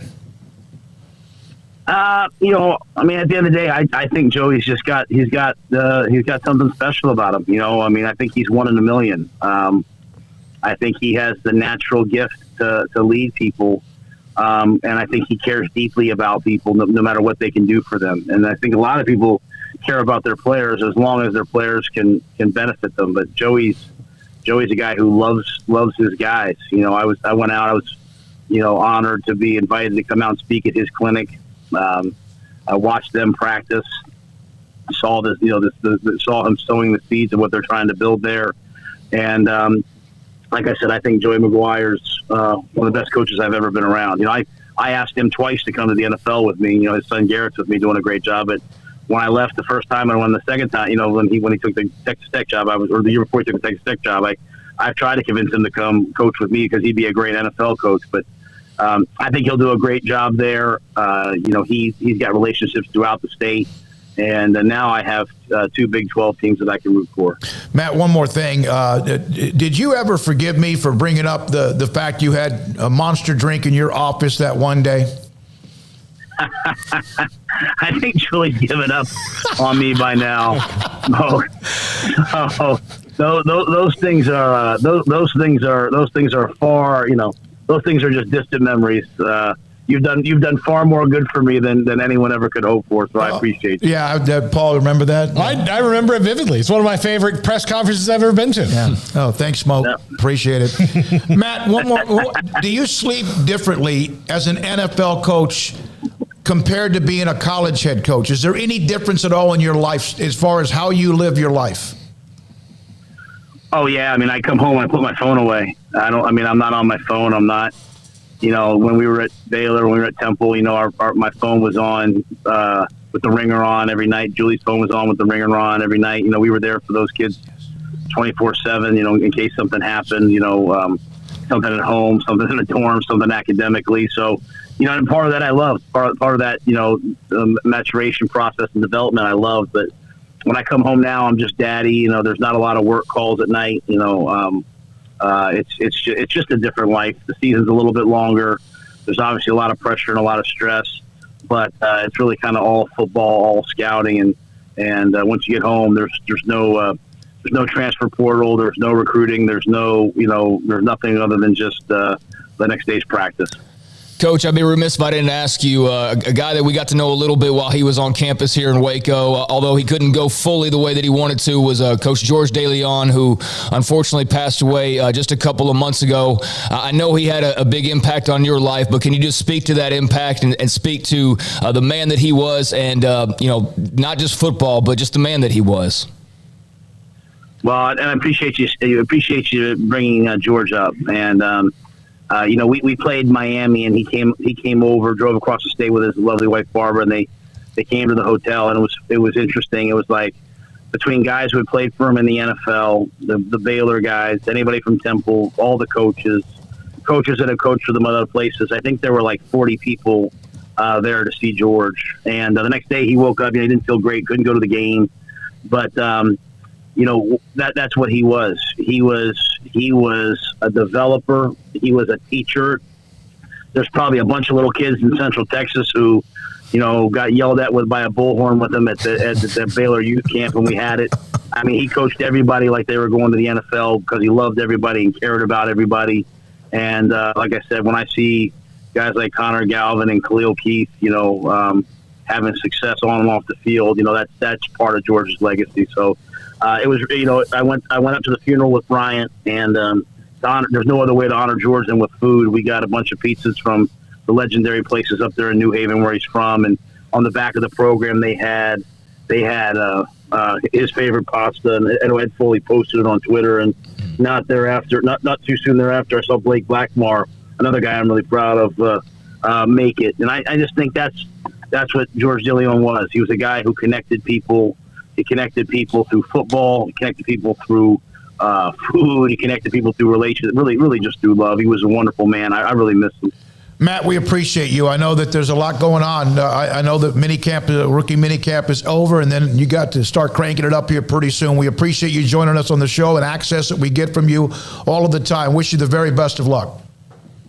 Thank you, guys. Matt Rhule, Carolina Panthers head football coach on Sikkim 365. Riverbend Liquor and Wine, Lakeshore Drive, North 19th Street in Waco, a hidden gem. It's right there behind the bank. If you look it up on Google Maps, sometimes they say it's where it used to be, but there's nothing there anymore. But it's just directly across the street from the old location. It's behind the bank. And if you are looking for the best in craft bourbon, locally crafted bourbons like Balcones, TX, Devil's River, Garrison Brothers, those are all Texas whiskeys and bourbons. They've got them there at Riverbend Liquor and Wine. They've got the best selection of craft beer. They've got the best customer service. They got the best drive-through window. There's no reason, if you are, especially here on a Friday, looking to go, pop in and grab some beverages for your barbecue this weekend, your pool party, whatever's going on. There's no reason not to stop by Riverbend Liquor and Wine, Lakeshore Drive and North 19th Street, behind the bank. Find out more on their Instagram page. The Memorial Day sales event is here at Allen Samuels in Waco. The new 2022 Impressive Wagoneer Series 2 and 3 have 2.9% for 72 months and $3,000 in bonus cash. That's right, and $3,000 bonus cash. This great incentive on the new 2022 Wagoneers for a limited time only at Allen Samuels in Waco. First responders get $500 extra cash. Come shop the huge new car and truck inventory today. Camille Johnson Realtors guide you seamlessly through the process of buying your dream home or selling your current one. Commercial, farm and ranch, or residential, Camille Johnson Realtors can smoothly and successfully lead you through any transaction. With a team of 28 experienced agents who are excited about serving you, Camille Johnson Realtors services the entire greater Waco area. If you're in the market to buy or sell, contact Camille Johnson Realtors, 104 Midway Center in Woodway, or find them online at www.camillejohnson.com. Camille Johnson Realtors, elegant, charming, warm. Welcome home. Don Humidor, your home with a 48-foot walk-in humidor with the elite cigar brands from around the world, including the #1 cigar of the year, Aging Room Cuatro Nicaragua. Plus, they have the great brands like Macanudo and Artur Fuente, Rocky Patel, Aston, and so much more. CBD, great for sore muscles, aches and pains, sleep, Vita Dreams, and anxiety, mild depression, general health and wellness. Their staff very knowledgeable on the subject. If anyone is curious about CBD, ask Carol and Ashley. Don Humidor in the Townwest Shopping Center off Valley Mills in Waco.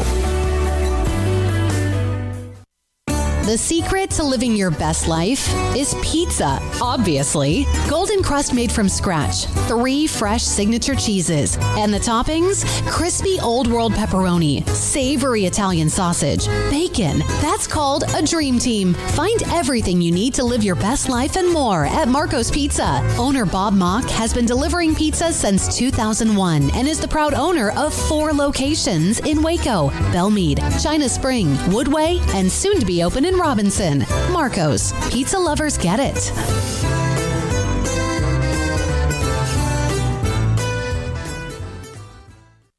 Did you know that 1 out of every 4 men have symptomatic low levels of testosterone and don't even know it? And if you think you're too young to worry about it, guess again. Low T levels can make you feel tired and grumpy, cause weight gain, and wreak havoc on your sexual desire and performance. Petty Clinic Low T can set up same-day blood screening and results, so if you're tired of being tired, I challenge you to man up and Google search Low T Waco or go online pettycliniclowt.com. It's a private clinic with an atmosphere catering to men. Affordable, only $150 a month, includes lab blood work, office consultation, testosterone injections, follow-up visits compared to $395 a month in Dallas or Austin, and you don't have to fight the traffic. Petty Clinic Low T as board-certified physician consultations will provide the best form of brand-strength testosterone available. Contact Petty Clinic Low T today. Just off Highway 84 and Old Hewitt Drive in Woodway, Petty Clinic Low T, helping men become the high-performance men they deserve to be. PettyClinicLowT.com or Google search Low T Waco. Welcome back to Sikkim 365 Radio. Are you a Sikkim 365 super fan? Then try out our premium subscriptions at Sikkim365.com. Just a couple minutes here before we'll go to break and then the top five. But Craig, I know we don't talk a lot of baseball on this show, but your Texas Rangers are not been bad the last couple weeks.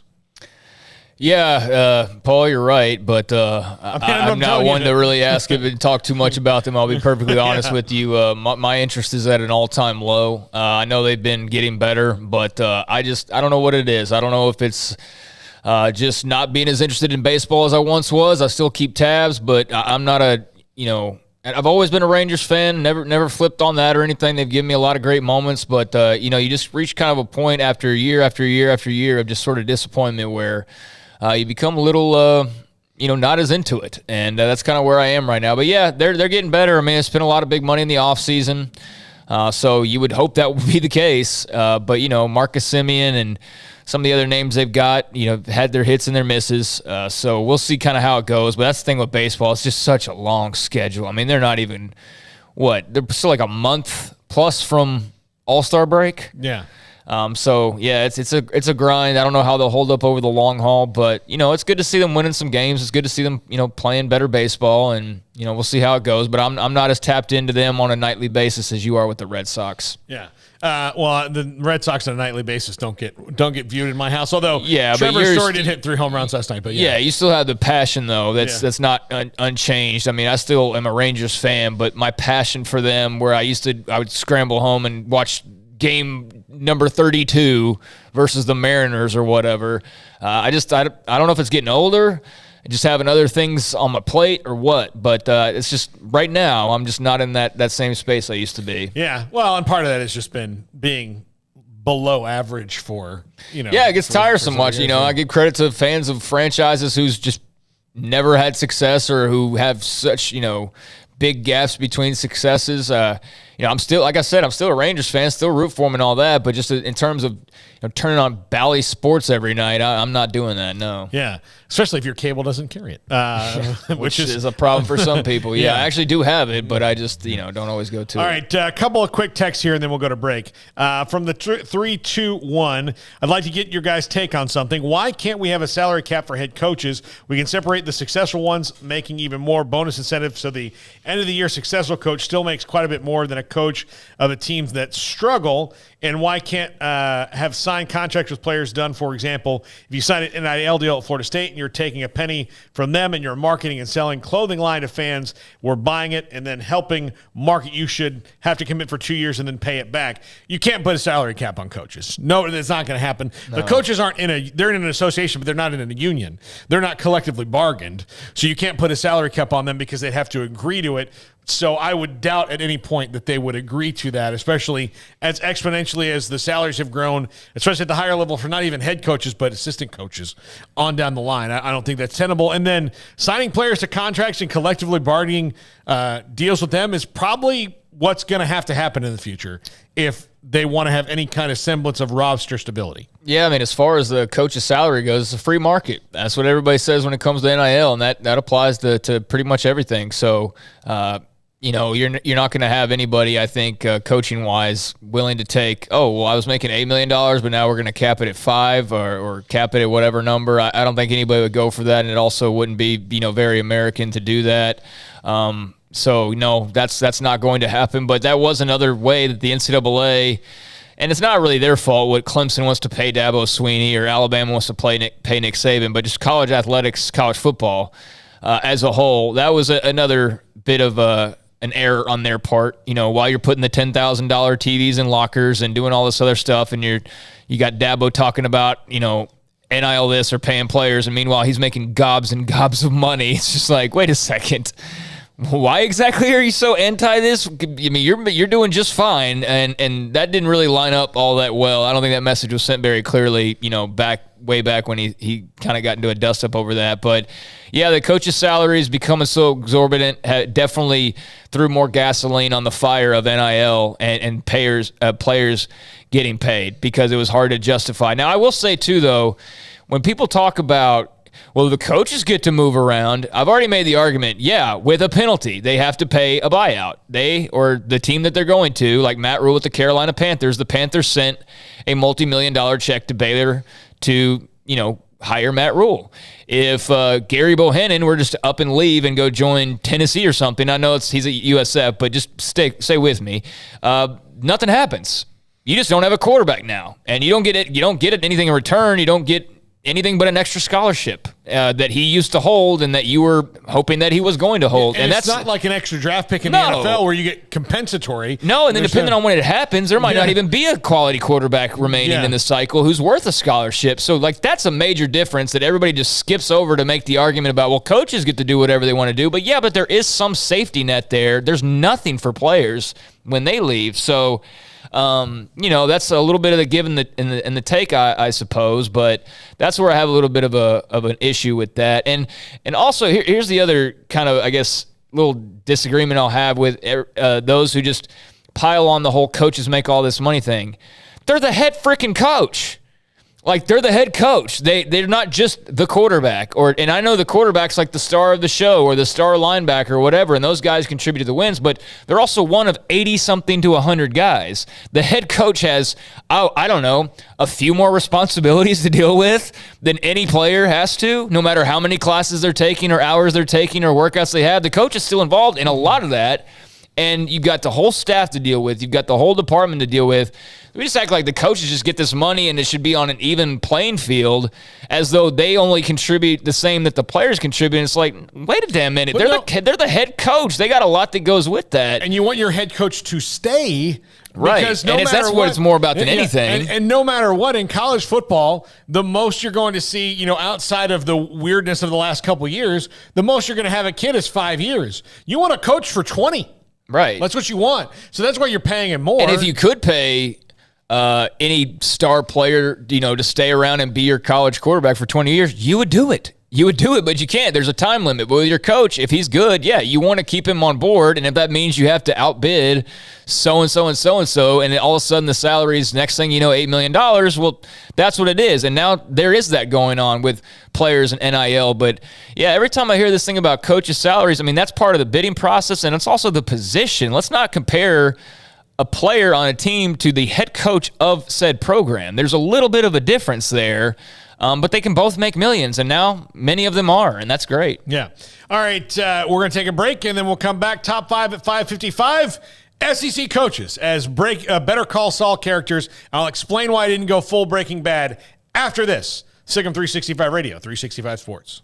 Parenting is full of surprises. You never know what to expect. So after our son was born, I called my Texas Farm Bureau insurance agent to set up a life insurance policy in case something happened to me. Sawyer is now 2. And we'll soon have a sister. There's no one else I would trust with protecting my family.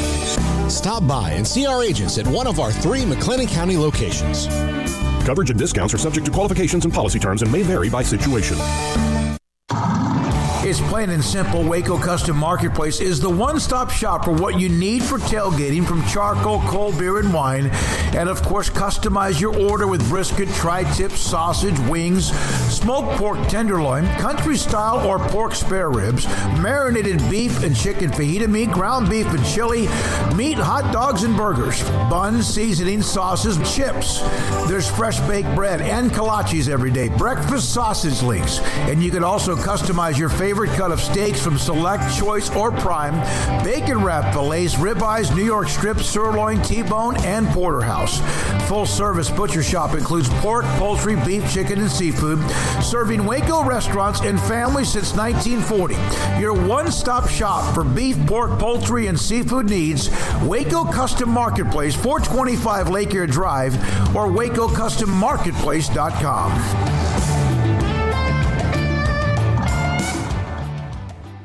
From the first workout to the last practice, sports is an incredible challenge.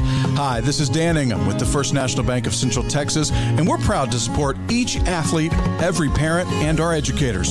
From families, small businesses, to the biggest industry, we're here to help. With remarkable products like First Free Checking, we've got banking ideas that fuel big dreams. The First National Bank of Central Texas. Familiar faces making local decisions. Member FDIC, Equal Housing Lender. One size fits all. That may be all right for an adjustable belt or cheap sunglasses, but when it comes to your financial needs, no one wants a one-size-fits-all strategy. Ben Erlinson, your Edward Jones financial advisor, knows that his most important goals are yours. That's why he takes the time to understand your needs, knowing you. That's how Edward Jones makes sense of investing. Ben Erlinson, 100 North 6th Street in Waco, 254-759-8533. Edward Jones, member SIPC.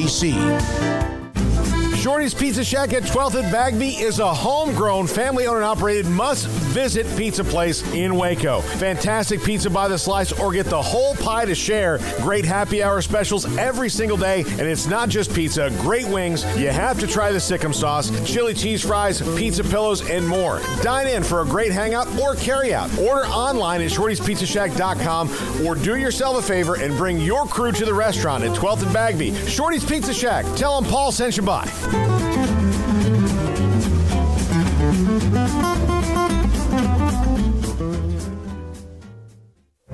Stepping into the boots of a U.S. Army officer can add confidence and leadership skills to your son or daughter's career path. See all the things they can achieve in our boots at GoArmy.com. U.S. Army Waco Recruiting Company, 254-598-8131 or 254-776-1543. This is Paul Catalina's Top 5 at 555. Top 5 SEC coaches as Better Call Saul characters. This is a request from Mike Scarborough from Tiger Bait. He's been asking me to do this one for a while. So I did it. And Craig, I don't know how deep you are into Better Call Saul, but I know you're a Breaking Bad super fan. I love Breaking Bad. I do not watch Better Call Saul. It's equally as good. I've heard that, and I get it, and I've seen like an episode or two, but it's just not. I've not gotten into it the way that I got into Breaking Bad back in the day. Yeah. Yeah. So, but I have no problem saying it's equally as good. It's well done. It's essentially the same show, just a different. That's what I was able to pick up on that. It's the exact same thing, basically. It's just that, it's Breaking Bad I got all into and watched the last few seasons live and just never got into it, this version. So you'll know 4 of these, and one of them you won't. But it was, and I did, Mike Scarborough, I did reach out to him and helped get his opinion on this. Number 5, Jimbo Fisher is Tuco Salamanca. Powerful, skilled as a drug lord, Tuco, and will go crazy when prompted, as Tuco did. Yeah, he did. The versions of him I saw on Breaking Bad, yes, he did go a little crazy whenever he needed to. He's a little bit of a loose cannon, so to speak. Yep. Yeah. So Jimbo is Tuco. And I don't know if I can see Jimbo going tight. But yes, he is Tuco Salamanca. Number 4, Brian Kelly is Lalo Salamanca. Lalo is Tuco's cousin and a Mexican drug lord who is desperately trying to kill and overthrow Gustavo Fring, the overall, I guess, the biggest bad in Breaking Bad's bad guy catalog. But ultimately, I can tell you, because I've seen the end of Breaking Bad, he doesn't do it. So, but he's bad. He also changes he's very skilled. He changes his accent and voice whenever he needs to, much like Brian Kelly. Yeah, that's definitely fitting. Brian Kelly had dance moves we had no idea, had a Southern accent we had no idea, and yeah, that was an interesting start to his LSU tenure. But if that guy's a little like that, like what you just said, then yeah, that absolutely applies to Brian Kelly. Yeah. Number 3, Lane Kiffin is Saul Goodman. Fast talker, wheeler dealer, little greasy. Portal King, always has kind of an answer for everything. Brilliant, even though he doesn't appear to be so. Saul's a very clever and guy who creates a lot of solutions for bad guys. Not that Ole Miss, but I'm just saying, if there's a Saul Goodman, I'm saying it's Lane Kiffin. I was trying to figure out who Mike Leach was, but I really couldn't. I don't think there's. Everybody keeps trying to fit Mike Leach on all these lists. I don't know. He's his own thing. Yeah, he is kind of unique in his own right. Yeah. But yeah, and so Saul, who was the most fun. I don't know. He wasn't, by the end of the show, he wasn't a secondary character. He was kind of a major character in the show. But as a later introduced character, Saul, the best one. So you're saying you'd love to see Lane Kiffin have the spinoff, is what you're saying? Yeah, absolutely. I would enjoy Lane Kiffin. As much as he may annoy some people, I'm always entertained by Lane. Yeah, sure. Number 2, Kirby Smart is Mike Ehrmantraut. It's a man of few words, gets things done, won a national championship. Mike made it almost all the way through the end before he was betrayed, and generally, is a badass. So I know a lot of people want to give Kirby Smart that credit, but he slayed the Saban Dragon in the SEC that's been had a chokehold on it for a while and won a national title. And I know some people may not agree with this, but I think he's Mike. Okay. Yeah. I mean, it's your list. I mean, he's a man of few words, a tough guy, though, and not a guy that you want to mess with. And if you mess with him, then you find out pretty quickly that was probably a mistake, and normally comes out on top. So, yeah, absolutely. Kirby Smart, I could see him fitting Mike. Yes. And number 1, Nick Saban is Gus Fring. Very calculating, very purposeful, in control of nearly everything. But when he is not in control, he can sometimes kind of drift off a little bit and make some mistakes, as Gus did, as Nick did 2 days ago. Yeah, I mean, I hope he has a better fate than Gus did. But, he is very different from he's a very unique character, that's for sure. And, a little more prim and proper, although I wouldn't exactly use those words to describe Nick Saban. But Nick Saban gives off kind of like the more of the cookie-cutter sort of a vibe, even though we know very well that's not really who he is or how he is. And that was the same thing with Gus is, you think he's just a fast food owner, and turns out he's a freaking millionaire drug dealer of, the star, or not of the stars, but a millionaire drug dealer and one of the stars of the show. And so, I could see him not two-faced, but kind of that split personality in a way that you could see there. Yeah. Yeah. And the reason I did not do Breaking Bad is I could not figure out who would be Walter White. So, you'd have to start from there. Dave Aranda. Yeah, he's not in the SEC, though. Yeah, he could be. He's bald. Yeah. He's the one who knocks in the Big 12 right now. Really smart. Yeah, really smart. And I also didn't know who I wanted to make Jesse Pinkman because he's such a tragic figure. Mm-hmm. You start out not feeling bad for Jesse, then you feel really bad for Jesse. And so I don't know how to cast him. So I skipped Breaking Bad because I went round and round and round and just couldn't put my finger on it. Yeah, I don't know, Jesse. I'd have to kind of think about that. Who would fit that? If anybody would even fit that bill, really. I don't know. You got a younger guy like that. I don't know how that really applies all that well. Who's been roped in and controlled. Yeah. I mean, most of these guys are pretty in control. So. I've heard such great things about the show. I know if you like Breaking Bad, you like Better Call Saul and all that. But as we all have the people that give us our TV recommendations, we all try to catch everything. It's nearly impossible to do so. There's just so much out there. But I'm sure at some point I will revisit it. I've heard great things, and I absolutely love Breaking Bad. All right, that's going to do it for us. Thanks to Craig Smoak. Thanks to Olin Buchanan. Thanks to Jeremy Crabtree. To Matt Rhule. To Grayson Grundhafer. Emery Winter. Jack McKenzie. Levi. Garrett Ross was here earlier today, and he starts on Monday. We're glad to be reunited with Garrett. This is Sikkim 365 Radio, 365 Sports. Have a great weekend, everybody.